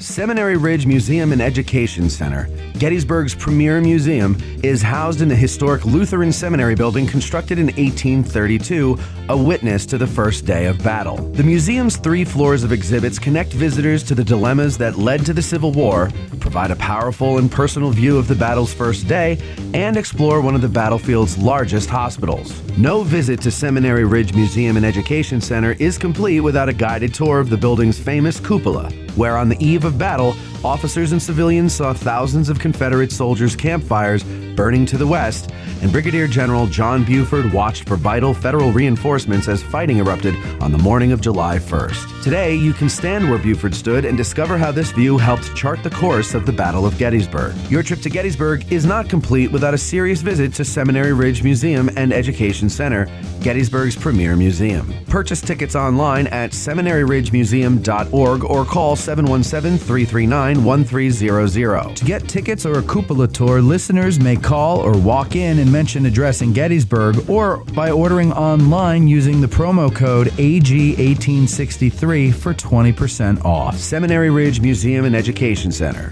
It began here. There's a devil to pay.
Hey, buddy. What's got you so down? Hey, Court. I'm looking for a gift, but I just don't know what to get my Gettys nerd friends and family. It sounds like we need to have a talk. Come on. You love this place, don't you? You bet I do. It's my favorite place in the world. Well, you see, at Addressing Gettysburg, it's our mission to keep these stories alive. How do we do that? I'm glad you asked, sport. You see, Gettysburg is the gateway to the most brutal and crucial time in American history, so we interview experts, and our listeners learn with us. That sounds amazing. It is! Mike, are you f***ing serious? What? It's for the commercial. What benefits do patrons get? You mean besides up to 4 premium episodes per month and Matt being the bee's knees as host? Huh. How about early access to special episodes, behind-the-scenes insights, and discounts for ticketed events? Whoa! None of the other history channels I follow do that for their listeners. That's because Addressing Gettysburg doesn't take its listeners for granted and really cares about us learning American history. You know, I should gift my Gettys nerd friends and family an Addressing Gettysburg Patreon membership. You see, the answer was right under your nose the entire time. Make Addressing Gettysburg's Patreon a gift for the Gettys nerd in your family this holiday season. Addressing Gettysburg wants you to learn about the Civil War with us, and we need your support. We'll run this ad until it gets annoying, and then we'll run it until you become a patron at patreon.com/addressinggettysburg or by scanning the QR code on your screen. All right, great. All right, welcome back, everybody. Thank you for staying. And so what we're going to do right now is a cool little thing to illustrate, I don't know what it's illustrating. Hell, it's really what it's doing, right? So we're going to do something that I've seen a lot of licensed guides do on tours. Usually it's done with middle school kids. But I've been on enough tours where the chaperones, who typically are their parents, witness, or they're also a part of it because we just use the whole group. And the effect on the adults seems to be more profound than on the kids because they understand the implications of what they're seeing. And so we figured, since it's mostly adults here, we're going to do the same thing with you. So what I'm going to do now is turn it over to Codie, and he's going to walk you through this. You're going to be the 1st Minnesota. By the way, we just put out an episode about the 1st Minnesota, so if you want to know what they did during the Battle of Gettysburg, you can go and find that anywhere you find podcasts. But right now, Codie's going to break down casualties, and you guys are representing the 1st Minnesota. So here you go, Codie. I don't know how I feel about being told to an audience, this is hell. Anyway, here's Codie. Yeah. So, as Matt said, we're looking at an individual regiment. We thought about a couple of different ways to do this, whether we wanted to do it based on the number of people in the room or based on percentage of casualty. And we felt that for the most effect, to give us a sense of the costliest that this battle could be on an individual unit, and we would take a look at the unit that oftentimes we see credited, if that's an appropriate word, with having the highest casualty rate on this battlefield.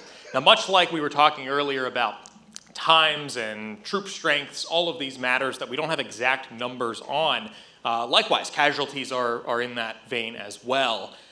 But what we're going off of here is the casualty numbers that the 1st Minnesota Infantry will report in its official report. And what they list us as there is slightly lower than what historians have come to realize. But as you can hear in the episode with Ralph Siegel that Matt was just talking about, the new episode on the 1st Minnesota, there's a reason why these casualty numbers are sort of all over the place. But what I would like to do is, if you're comfortable and able, if everybody could please stand right now.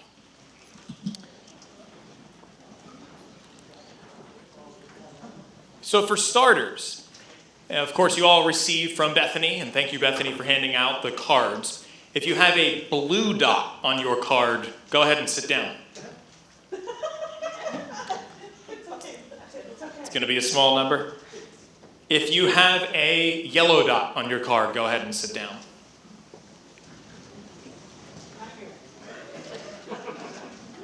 And if you have a red dot on your card, go ahead and sit down. If all of you who came into the theater this afternoon were members of the 1st Minnesota, the folks standing around you right now are the only people who survived the Battle of Gettysburg unscathed. The 1st Minnesota is going to report 75% losses. Historians have since determined that there are as many as 82% of that regiment that are lost. They'll come into Gettysburg with about 297 men, and 224 of those individuals become casualties. And as I mentioned, those numbers are slightly higher by some estimates. If you had a blue dot, you were part of the roughly 1% of the regiment that was missing or captured as a result of the Battle of Gettysburg. That's a fairly small number compared to a lot of regiments. But if you had that yellow dot, you were part of the 173 who were reported wounded. And it's important to remember that oftentimes when soldiers are wounded, that doesn't account for those who eventually later died of those wounds, considered mortal wounds. But if you had a red dot, you were one of the individuals in that regiment, and there were 50 of them overall, who were killed outright in action, leaving only about a quarter to a fifth of that regiment that ultimately had survivors, represented by the folks who are standing. Thank you all for standing. You can go ahead and sit down. Now as we segue into the next piece here, I just want to leave you with a line. We oftentimes think, of course, about loss at Gettysburg in the context of Abraham Lincoln's Gettysburg Address, delivered 4.5 months after the battle to dedicate Soldiers National Cemetery, where the Union dead are buried, 3,512 of them from the 3 days here at Gettysburg. But of the participants at the Battle of Gettysburg, one of my favorite lines that puts into context what this meant, what these casualties had been done for, comes to us from Lieutenant Colonel George McFarland, who was a former school teacher and principal turned lieutenant colonel of the 151st Pennsylvania. And his regiment was the last to fall back from the Lutheran Seminary, and he was the last patient, wounded through both legs, has one of them amputated. He's the last patient to leave the Lutheran Seminary Hospital. He will not depart until September 16th, 1863. And so the next spring in 1864, when he's writing his official report, he takes that document, which is usually only filled with casualty numbers, troop strengths, a blow-by-blow accounting of what his regiment went through, and he raises it to something else, and he gives us a sense of what it all meant. What did these casualties mean? Why had these men been killed, wounded, captured, and missing? And this is what he writes. I regret the loss of the many gallant patriots who lost their lives or received honorable scars in its ranks, but I rejoice that it was in the Battle of Gettysburg in defense of human freedom and Republican institutions. And so when we think about all of these military actions and the context for them, the strategy and tactics that we're talking about this afternoon, as we've hit on many times, there is a human cost to this. And hopefully this exercise gives you a visualization of that, and that Lieutenant Colonel McFarland's words give you an appreciation of what this meant to someone who led these men in a particularly high casualty rate of their own, losing roughly 3/4 of the soldiers he commanded, including himself as a casualty. So with that, I'm going to turn it back over to Matt. Okay, so as the guides come out, I'm walking through the aisle here to see who has any questions. If you have any questions for our guides, please raise your hand and I will come over to you. Oh my gosh, okay, I'm pleased here. Stand up if you don't mind, please. I don't need my pump priming questions there. What's your name? Cindy Shank. Cindy, okay, Cindy, what's the question? What was George Armstrong Custer's role at Gettysburg? I love Custer. Thank you. Custer at Gettysburg, guys. I'll take it. Thank you, Cindy. So George Armstrong Custer is a newly minted brigadier going into this battle, one of 3 who had just been promoted before the outbreak of the battle. He had largely served in a staff capacity before the Battle of Gettysburg, but it's really during the Gettysburg campaign that he'll start to develop this lore around him of the daredevil, maybe throwing caution to the wind type of officer that we come to know him as after the American Civil War. On July 2nd, he is engaged at the Battle of Hunterstown to the northeast of Gettysburg and is nearly captured there, but for the help of one of his comrades to get him off of the field. On July 3rd, of course, he's famously going to lead a counterattack against Jeb Stuart's troopers who had shown up east of Gettysburg, and he's famous for the line, "Come on, you Wolverines," as he leads the Michiganders into the attack that is taking place not long before Pickett's charge will go across the fields further to the west. And then he'll be engaged every day from there on out. There's a book called One Continuous Fight, I think that says it well, by Eric Wittenberg. And Custer will be involved at Monterey Pass. He'll be involved at Hagerstown. He's a soldier. He's on the front line. He's engaged and very close to the enemy time and time again until his reputation precedes him as we move into the post-war years. So he does play a role. It's a new role. He's an inexperienced brigade-level commander at that point, but he will certainly cut his teeth during the Battle of Gettysburg. All right, sir, you had one? Yeah. The July 3rd, you showed 2 maps. The first map showed the Confederates to the east with the Union soldiers to the west. are you? Culp's Hill. Culp's Hill. Okay, now, then you showed the next map, which was Pickett's Charge, with the opposite, the Confederates coming from the west toward the east. Were those battles happening simultaneously, and what was the impact of the Pickett's Charge on the Culp's Hill? Culp's Hill was mostly artillery, correct? Let's ask our guides that. Yeah, so the Culp's Hill battle on July 3rd was significantly before Pickett's Charge is going to occur. So they're separate parts of the line. That one's going to last for about 7 hours into the early morning. The aftermath of the Confederate defeat, for lack of a better word, at Culp's Hill is what then gets Robert E. Lee to develop the strategy behind Pickett's Charge and implement it.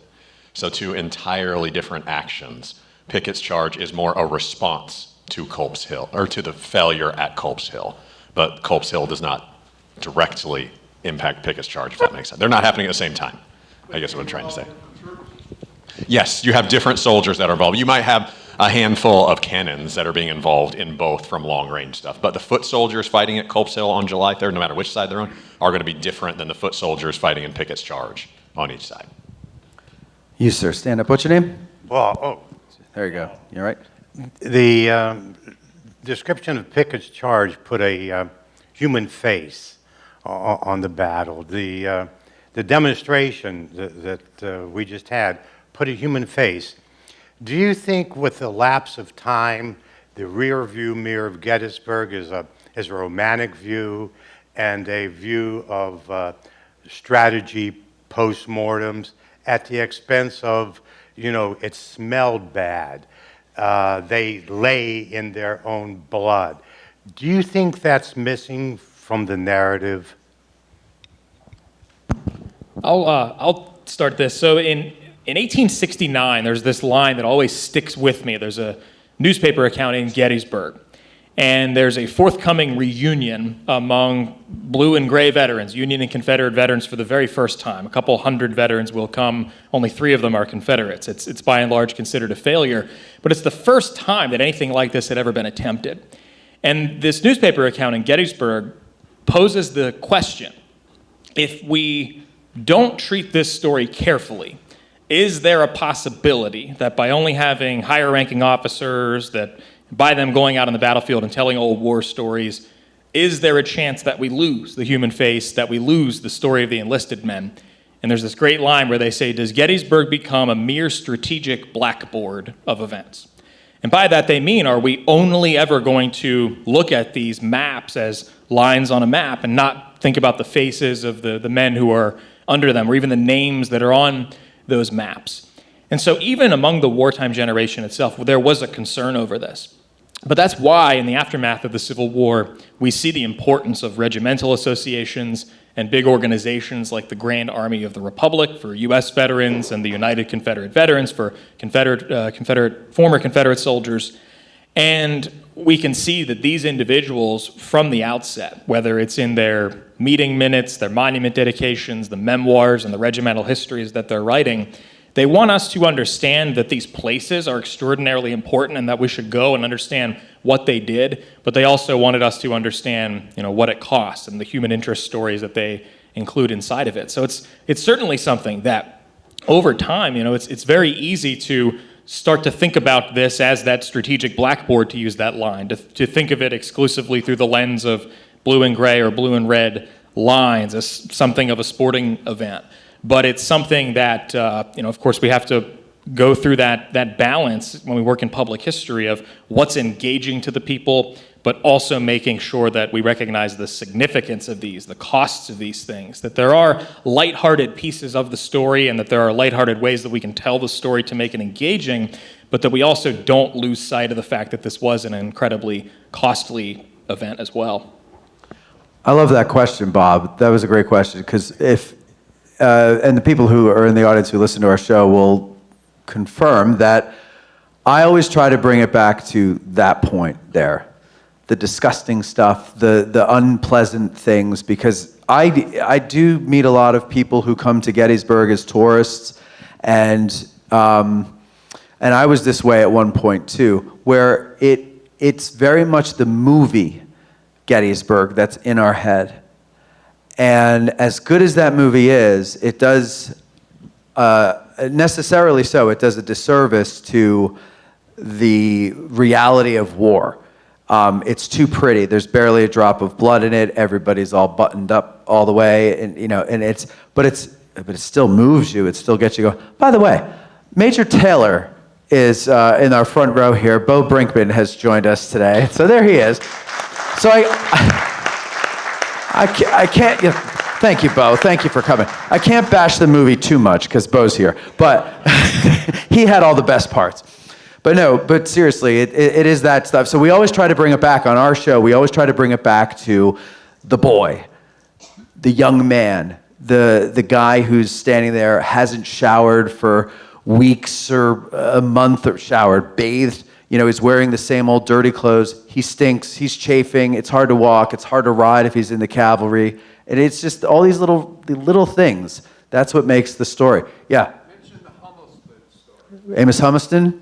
Amos Humiston. Tell us about Amos Humiston. So 154th New York is near the right end of the Union line in the 11th Corps on the first day of the battle. And basically just to the north of Gettysburg and north of Pennsylvania College, now Gettysburg College, the 11th Corps line is starting to pull back from a position called Barlow's Knoll, then called Blocker's Knoll. It's this only lone piece of higher terrain to the north of Gettysburg. And as these men are pulling back through town, we had seen on one of the first day maps, I pointed out Oliver Howard and the 11th Corps kept some reserves back on Cemetery Hill. And some of these reserves are going against the grain. They're going up through Gettysburg to try to stall that Confederate advance to give time for the rest of the Union forces to withdraw. And at a brickyard, a place owned by a local man named John Kuhn, today a piece called Coster Avenue, preserved by Gettysburg National Military Park, this little strip that's an extension of a street in downtown Gettysburg, is this position where Charles Coster's brigade is positioned on the right end of the Union line. And one of his regiments, the 154th New York, one of the casualties in it is going to be Amos Humiston, a sergeant in the regiment. And Humiston has on him a photograph of his 3 children. And when he is mortally wounded and after he perishes, this becomes a major news story. And the immediate aftermath of the battle is Gettysburg's unknown soldier, as he's referred to. And ultimately, it's going to be through that photograph of those 3 children that Humiston's widow, unbeknownst to her that she is a widow, she'll find out as this image is passed around the press that those are her children. She recognizes those as her children, and they're able to utilize that to identify Amos Humiston. And Humiston's story is going to inspire poetry and song, other images that are created of him in the aftermath of the battle, in the aftermath of the Civil War. We have one of the original carte de visites, the images, the calling card, cabinet card. We have one of those on display at Seminary Ridge Museum in our hospital gallery. And there's a marker to Humiston right along Stratton Street in front of the Gettysburg Fire Department, the modern fire department. And so he becomes a major human interest story of the battle, is how this individual was able to be identified based on the photograph that he was carrying of his 3 children. Anybody else on this side? We'll go down this side and then we'll go over here. Yes, sir. Yeah. Hey guys, thanks for doing this. We've been talking about these historical figures as people, psychology, personality clashes. Do you guys think that George Meade sending his son to report to Sickles would have seen as an insult? Yeah. Yes, that's the answer, I think, too. I certainly think Sickles would have seen that as a slight, though, of course, not recorded in primary source material. Certainly, the two were cut from very different cloths, and certainly Sickles probably was expecting Meade himself at any one of those occasions. This is an interesting situation to unpack in a number of levels, right? Because there's 6 different communications go back and forth between them, and not one of them is in person until the crisis is upon them and the Confederate attack is about to be made. But I certainly think that Sickles would have viewed that as a slight of sorts. The commanding general, the closest he gets really is Henry Hunt when he comes down to ride the line with him, to the kind of credentials he's looking for, I think, to validate his concerns. about the position he was ordered to occupy versus the new proposed position. And I think it shows that it's a slight because he doesn't come out of his tent when Captain Meade arrives, you know. So it's the aide that gets the message and then sends him back to Meade. So, yeah. All right, we've got another question. What's your name, sir? All right, Gary Scott. I'd like to know from Kevin or from Brent, what might the role of Stonewall Jackson have played in this battle, hypothetically, from all your research and study? Do you have any opinion? This has Kevin's name all over it, so yeah. Yeah, so what if history is fascinating? What if history is among the things that got me interested in history to begin with? These ideas of the coulda, shoulda, wouldas. For us contextually, Stonewall Jackson died less than 2 months before the Battle of Gettysburg is going to bust out. In the aftermath of Stonewall Jackson's death, part of what makes that question so incredibly complicated is Robert E. Lee seizes an opportunity with his army and reorganizes the entire thing. Does a complete restructure of the Army of Northern Virginia. So the army that then marches up here to Gettysburg, minus Stonewall Jackson, isn't just, we've taken a new general and plugged it into Stonewall Jackson's place, and we can do a one-and-one plug and play and war game it out. We have, instead of 2 corps, we have 3 corps, we have all new division commanders, we have new corps commanders, we have new brigade commanders, and all those little nuances. So if Stonewall Jackson is still alive, and let's say he survives somehow, the Battle of Chancellorsville, it's impossible, I know this isn't really a great answer for it, but it's impossible to say what might have happened here because the entire route of march, the entire structure, the entire way the Army of Northern Virginia is moving is different. When instead of 3 groups of people moving, you have 2. So I don't think it's as simple, unfortunately, not that I'm saying your question is asking this, as just plugging Stonewall Jackson in here for it, because he's a very different commander than the other 2 who are brand new, taking over what's left of the army. So if Stonewall Jackson somehow survives the Battle of Chancellorsville and is alive in July of 1863, there's probably still a major battle that's going to unfold somewhere in Maryland or Pennsylvania, possibly, probably not Gettysburg, and would be unrecognizable to all of us today, and as to what the outcome would be. But Kevin, if he was here at Gettysburg, would he have found it practicable to take that hill? Everybody's thinking of one moment when it comes to this question. No, yes, he would have. He would have attacked the hill or whichever hill he believes he's supposed to attack. But, you know, arguably, would it have played out any different when we look at what the Union Army has up there? Again, I'm scared of these questions. I'm just being honest. But I think the outcome largely would have been the same, even if he attacks. If we're taking that one moment in time and replacing Stonewall Jackson, or replacing Richard Ewell with Stonewall Jackson, even if he attacks, I don't think it turns out in the benefit of Lee's army, is my opinion on the what-if scenario. Well, you know, I'm interested to ask, or to see what you guys think about this, because in all the years I've been doing this show, I've started to come to the conclusion that it's less about personality and more about simple things like, do you have enough supplies? How far are you from your supply line? What are the supplies that you have? Do you have food for your horses? You know, these like simple, basic things that are really boring, the logistics of everything, come down to it more than just about anything else. And so, like in this hypothetical, let's say Jackson does find it practicable to take Culp's Hill and Cemetery Hill, and he takes it.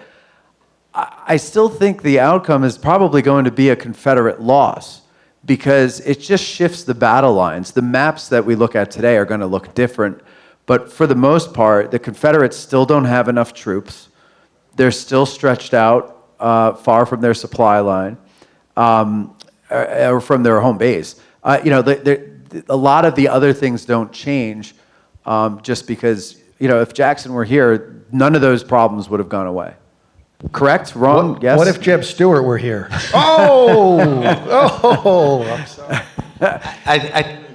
Go ahead. I think based on your scenario, if they take the hill, you got to think about, well, what's the Union going to do? Do they fall back to Pipe Creek? And if they might not even need to go that far. Well, if they fall back anywhere. If they just go back to the outlets and put Route 15 between them and the Confederates, they're okay. They let the Confederates get distracted shopping with all the sales. Right. No, but go ahead. It's not a guarantee that the Confederates continue attacking because they don't have to. They don't have to, but neither does the Union. They That's could what I'm just saying. starve them out if they wanted to, because we're. I mean, But well, maybe they couldn't. They could knock them off the hill and then leave. And it looks like they've beat the Union Yeah, Army again. sure. Because part of Lee's reason for being up here is to turn more Northern citizens against the war. There's a political reason. It's the most important So the reason. longer he's up here, the more they do that. Without getting defeated. Yeah. Right, sure. Yeah. So. Well, naturally, ladies and gentlemen, the guy who makes the winning point is the bald guy. From Virginia. From Virginia.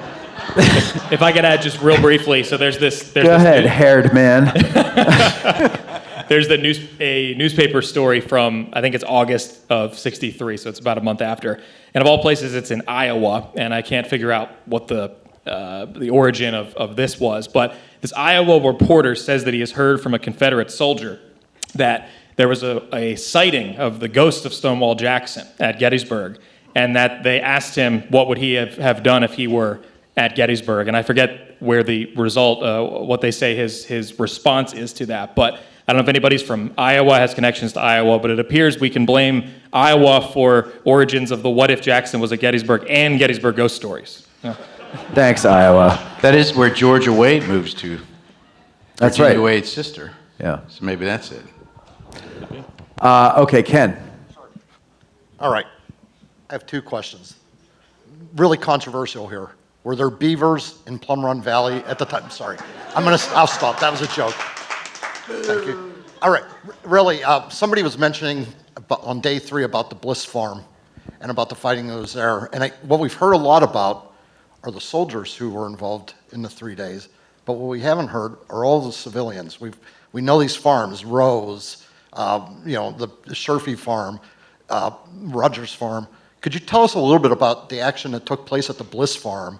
Because I think that helps to maybe give an impact of what impact this battle had on the people that lived in those farms where this battle was fought over. Or if you want to also talk about the people who lived in the town, because the town was part of the battlefield over the course of the 3 days. So I'll let you guys go. I'll do the Bliss Farm, y'all do the town. Somebody do that. So you're right. The Bliss Farm becomes a point of contention on July 2nd. Both armies are fighting over the buildings. There's a barn, a tall barn, a bank barn, and a house. And when the Confederates move out to that barn and that house, they're able to fire on Union soldiers on Cemetery Ridge, particularly their artillerymen. You shoot the horses and shoot the artillerymen, you ain't going to move or fire the guns. So the Union sends men out there to push those Confederates out of those two buildings, and then they're firing back at their lines. So they're squabbling over this on July 2nd, back and forth. And the Bliss family is gone. They left. The best thing to do if you're in the middle of the battlefield and a civilian, you got to leave. A lot of people in town, when they talk about the town, if you don't have a basement, you're going in your neighbor's basement for protection if you hadn't already left. But they're fighting over the Bliss farm on July 2nd, back and forth. And it's my contention that that's where the attack in the evening of July 2nd on the Confederate side, they've got these brigades delivering these hammer blows against the Union line until they get to the Bliss Farm area. And it's a Mississippi brigade under Cornet Posey that's out there skirmishing and fighting over these two buildings with the Union Army. They don't go forward as a brigade. That's where the hammer blows stop and things move over to the other side of the line. And that gives the Union Army a break there. The two buildings are still standing on the morning of July 3rd. The division commander on the Union side at that end of the line is Brigadier General Alexander Hayes. Alexander Hayes is a fighter, and he gets tired of this mess, so he sends a message out there to the New Jersey unit out there, and he's got Connecticut men out there, burn the building down, both buildings, the house and the barn. So they burn, the Union Army burns those two structures down about 11 o'clock in the morning of July 3rd. When Pickett, Pettigrew, Trimble charge starts around 3 o'clock, when they come across, that land right there is still smoldering from burning those two buildings. When the Bliss family comes back, their two houses, the house and the barn are gone. They asked the government for money. The government's not going to give them any money. They've lost their land. They end up selling their land for way below market value to some other farmers who live down the road. So they don't get the value out of their land that it was worth when they have to move out because they don't have what it takes to rebuild, and they move away. So in town, the structures fare fairly well. There is battle damage on certain structures within the town, but there's no wanton destruction. Buildings aren't collapsing under artillery fire and such. Farmyards and barns and those houses out in the farm community, it's a different story. Some get either purposely burned down, or the Sherfy farm, you mentioned the Sherfy farm, their barn gets struck by artillery fire on July 3rd and burns down with Union soldiers in it, wounded Union soldiers. And unfortunately, they get burned up. So the buildings and structures surrounding the town suffer a lot more, it seems, than the actual structures in the town. And I'll let you, one of y'all handle the town. So we can all chime in, I guess, in time there. But we're talking 2,500 people, more or less, in Gettysburg when this is all going to bust out.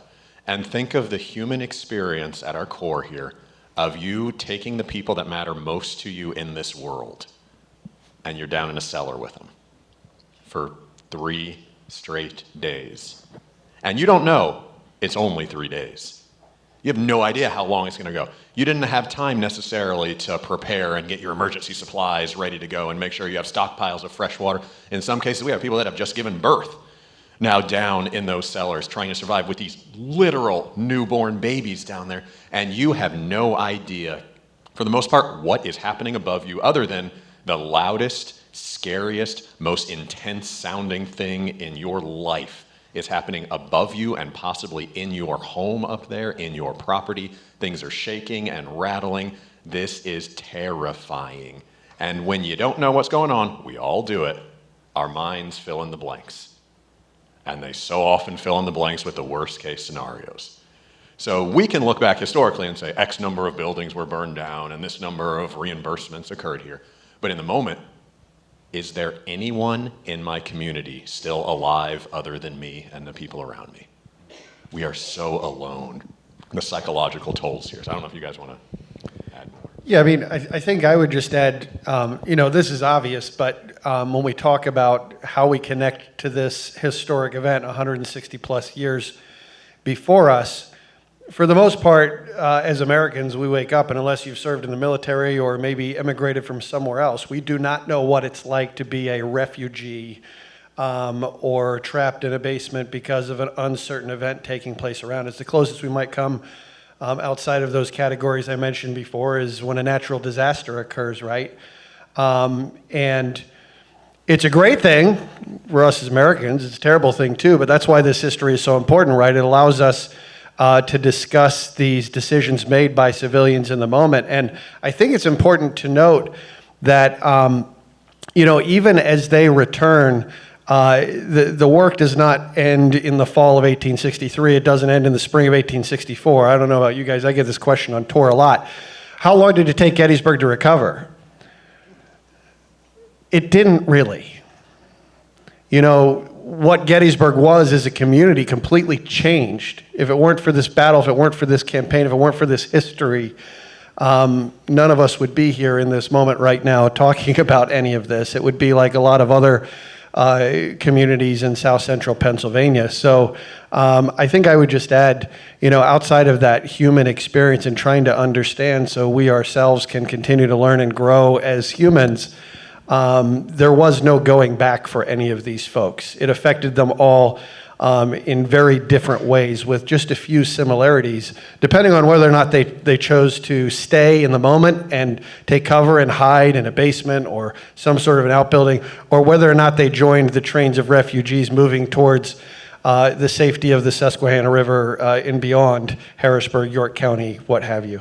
And I think especially to that latter point, something that we can't fail to mention is when we look at Gettysburg's population of about 2,400 residents in the 1860 census, nearly 1 in 10 of them is African American. And living just a few miles north of the Mason-Dixon line, whether free-born or formerly enslaved, For black South Central Pennsylvanians, there's a very real threat, especially from 1862 to 1864, where there are these repeated Confederate incursions into Pennsylvania of the potential for capture. And for hundreds, possibly thousands, we never really do have an exact count, that is the reality for African Americans in these counties, in Franklin County especially, but as well in Adams and York counties and all of the counties that surround the Gettysburg region, where, to Britt's point about refugees, a lot of white South Central Pennsylvanians write about the fact that their black neighbors are suddenly gone in the last days of June, and in the case of many of them, they don't return. And if we look at tax records from 1863 and after, compared to the census of 1860, we can see that a fair number of Gettysburg's black population and surrounding communities simply never return because that threat is very real. We talk about the Bliss Farm. Just east of the Bliss Farm is the Abraham Bryant Farm. Abraham Bryant is a free African American who was living right in the middle of the fields of Pickett's Charge. And for about 8% of Gettysburg's population, that's going to be the reality. Another thing when we just think of numbers is, roughly speaking, we see the number around 20,000 wounded. Of the 51,000 casualties in 3 days, roughly 20,000 or more are wounded. If we have 2,400 or 2,500 residents in Gettysburg and 20,000 wounded soldiers, that is 100 wounded soldiers for every single man, woman, and child who calls Gettysburg home. And when we think about the aid that is available for these folks, whether it's in the form of, as Lewis talked about, petitioning to the state or federal government for funding, that infrastructure, that's not there yet. There is no federal agency that is responsible for providing funding back like we would have today in the event of a disaster. That's going to fall to organizations like the U.S. Sanitary Commission and the Christian Commission, which are going to be responsible for lending physical aid to people and soldiers especially, but then also helping the people of Gettysburg starting to recover by taking patients out of individual private homes, and the U.S. Army is putting them into general hospitals at places like the Seminary or Camp Letterman, this massive tent city to the east of Gettysburg. But it's going to be these private aid organizations that are responsible for trying to help Gettysburg get back on its feet. And the last thing that I'll mention is that when it comes to just who is doing that caretaking, yes, there are Army surgeons and nurses, but by and large, it's civilians. It's people who on June 30th wake up doing their job, being in their homes, and then suddenly come out of their basements on July 4th and July 5th, and they're responsible for the worst bloodletting that we've ever seen across the American landscape. And my favorite line that summarizes what the people of Gettysburg were capable of doing is Sarah Broadhead, a civilian nurse who lives on Chambersburg Street, and she comes out to the Lutheran Seminary starting on July 5th, and she will begin writing this, or she continues writing this diary, and she publishes a month of it from June 15th to July 15th, and the proceeds she will use to benefit the U.S. Sanitary Commission. And in her entry for July 7th, she has this simple but profound line where she says, "We do not know until tried what we are capable of." And so if we want to take away just a lesson for us all when it comes to why this matters, why we should appreciate what these soldiers did and what these civilians did in the aftermath, it really kind of boils down to that sentiment for me. All right, we got Jeff here, and then we're going to move to the other side. Jeff, what would you like to know? For each guide, I would like to know if you could have lunch with anybody involved in the Battle of Gettysburg, who would it be with, and what would you try to find out from them? I'll go with the man I mentioned at the very beginning of our time, and that's Aaron Jerome, a first lieutenant in the U.S. Signal Corps. To me, he's one of these figures who, by and large, folks have never heard of, but were it not for his observations as a signal officer and his writings about the meeting between General Buford and General Reynolds, we wouldn't know of the significance, perhaps, of a place like the Lutheran Seminary for observation. And so often I really appreciate throughout history, and especially military history, those people who aren't in the limelight, but they're sort of hovering over the shoulder of someone who is. And he very much fits that category. And I think I would just ask him about, more about his observations. What's his day-to-day life like? He's someone who could have taken credit for himself, because the two main people he's writing about, one is Reynolds, and he won't survive July 1st. The other is Buford, and he won't survive 1863. But instead, Jerome will utilize the little bit that he does write to give credit to those who have fallen. And I think I would ask him more about that. Mine's easy. I would want to have lunch with Sergeant Jacob Ferdig of the 17th Pennsylvania Cavalry, who was my great-great-grandfather.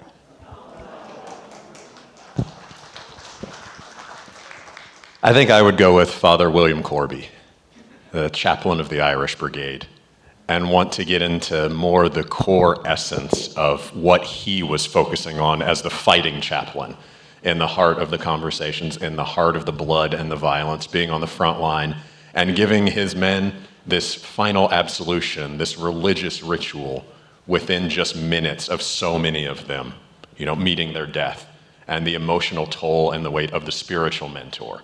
They're the only Catholic chaplain inside the entire army at that moment. I'd be very curious just to hear his side of things. This is a good question. I never thought of this question before. I was born in Arlington, so I'd have to say Robert E. Lee. But I have a second answer, and that would be Brigadier General Henry Hunt, because I'm an old gun chief, and I'd love to sit down and talk to him about putting steel on target, because there ain't nothing better in the world. So, I don't know what I asked Robert E. Lee. What the hell are you thinking, man? Come on! That sounds about right. All right, I was informed we have time for 2 more. So on this side of the room, who has the best questions? Susan seems to think she has one of the best, and then I'll get you right here too. So we'll go right here. Okay, we are all here at Totem Pole today. What, if any, significance did this, we'll say, 2 square mile radius play in the Gettysburg campaign? That was the best one? I'm just teasing. I'm just teasing you. Go ahead. So thank you for asking, Susan. Just to be fair with everybody here, we're already gone, but for those of you that are just getting interested in this stuff, if you find it too interesting, you could end up stuck permanently like us at Gettysburg. But so literally right across the street was the iron furnace of Thaddeus Stevens. I mean, right across the street. Some of the structures still stand today. On June 26, when Jubal Early's division of infantry comes through here, they burn down several of the furnace buildings and lay waste to Stevens Furnace because of being a known radical abolitionist and trying to make their mark. But the truth is, going back to what I started this story with, you could throw a stone in any direction here, and this is what I like because I'm a cavalry guy. There are cavalry actions all over these hills. There are infantry marching all over these hills. There are skirmishes happening all over these hills on the way to the Battle of Gettysburg and on the way out. So I'll leave it there without boring people, but we can talk later, Susan. And if anybody wants to see an original furnace or original stove that was forged at the furnace at Caledonia, I know they have one in the visitor center at the state park, but at Seminary Ridge Museum, we have another on loan from the Thaddeus Stevens Society, which is based in Gettysburg. It's stamped right on it, Caledonia Iron Furnace, so a connection right to the ground right near where we are right now. All right, who do we have here? Nick Musgrave. And I'm really hoping this is the best question. If not, I'll be kicking myself when I listen to it again in July. But I heard some folks talking about dispatches back to Washington. What was the level of awareness of what was going on here to the outside world? A lot of times when I think about this battle, I think of it in a vacuum, but it didn't happen in a vacuum. So what was the awareness, and was there a fair amount of misinformation going around the country in the early days of July 1863? That wasn't bad. I'll take a first step. So my background, I have mentioned several times now, newspaper accounts. My background is as a communication journalism. I went to Shippensburg University, so just over the mountain, and so that's always been a really fascinating thing to me is how is the outside world understanding what's happening here. And I'll tackle the point of misinformation, which is I have found accounts within the first couple of weeks in the aftermath of the battle that all 3 Confederate Corps commanders are killed, which none of them actually is. But that's one of those things, especially James Longstreet. You'll see accounts that he's wounded, that he's captured, that he's killed. And so misinformation certainly is proliferating. There is censorship. So Alexander Hayes, someone who Lewis Trott mentioned, another of my most interesting individuals at Gettysburg, I would say. There's a story after Pickett's charge where he drags captured Confederate battle flags across Cemetery Ridge. And in his hometown newspaper in Pittsburgh, they censor out a section of a soldier's letter. Who he sent this letter talking about General Hayes dragging these flags, and we see in the soldier's actual account, he writes that in there, but the newspaper censors it out. So that's just a little bit, touching the surface of how the general public is being aware, but I don't know if anybody has something to add to that. I would add one thing in there, too, that's always fascinated me.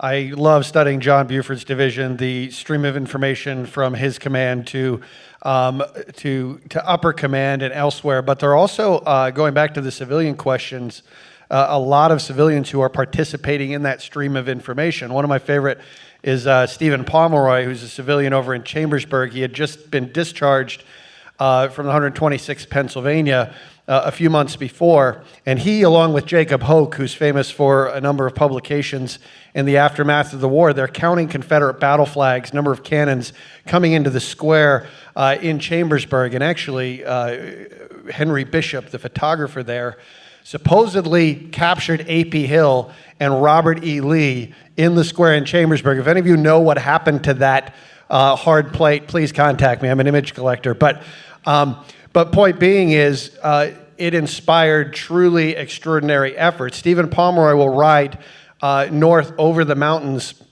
and end up on the Juniata River, where he'll take a railroad car down towards Harrisburg, cross the river, in a span of less than 20 hours once they are done with their count. And he'll deliver this to Governor Andrew Curtin and General Couch's staff. And we know that that information ends up being telegraphed at that point very circuitously back to Washington, D.C. And it's pretty darn accurate. There are certainly inadequacies, but there's information being passed around in all directions. We could talk about the Bureau of Military Information all afternoon, too. But it's a pretty fascinating subject. I'll leave it at that. And mic back, there we go. Ladies and gentlemen, I wish we could have taken everybody's questions, but we couldn't. However, if you become a patron at patreon.com/addressinggettysburg, you can submit them several times a month, and we will ask them on our show. We get to all the questions there. I'd like to thank you all for coming out here and joining us on this Sunday. I'm glad we didn't get burned up by the forest fire. We're all safe and sound. I'd like to thank the Totem Pole and our guides today. Thank you, guys. You did a great job. And that's it. We hope to see you again at some other event. Thanks for coming out, and Billy's going to play us out. Enjoy the rest of your Sunday. This is your song, Matt.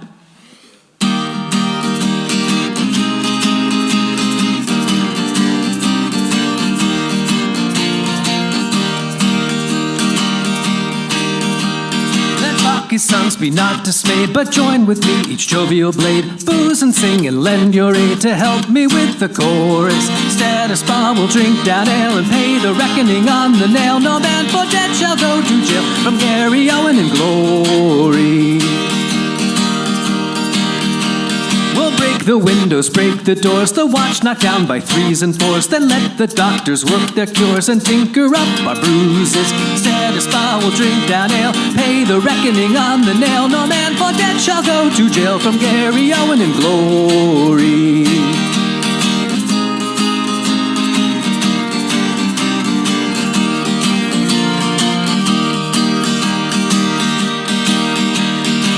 So stout have got us fame, for soon 'tis know from whence we came. Wherever they go, they'll dread the name of Gary Owen in glory. Instead of spa, we'll drink down ale, pay the reckoning on the nail. No man for debt shall go to jail from Gary Owen in glory. Instead of spa, we'll drink down ale, pay the reckoning on the nail. No man for debt shall go to jail from Gary Owen in glory. Thank you.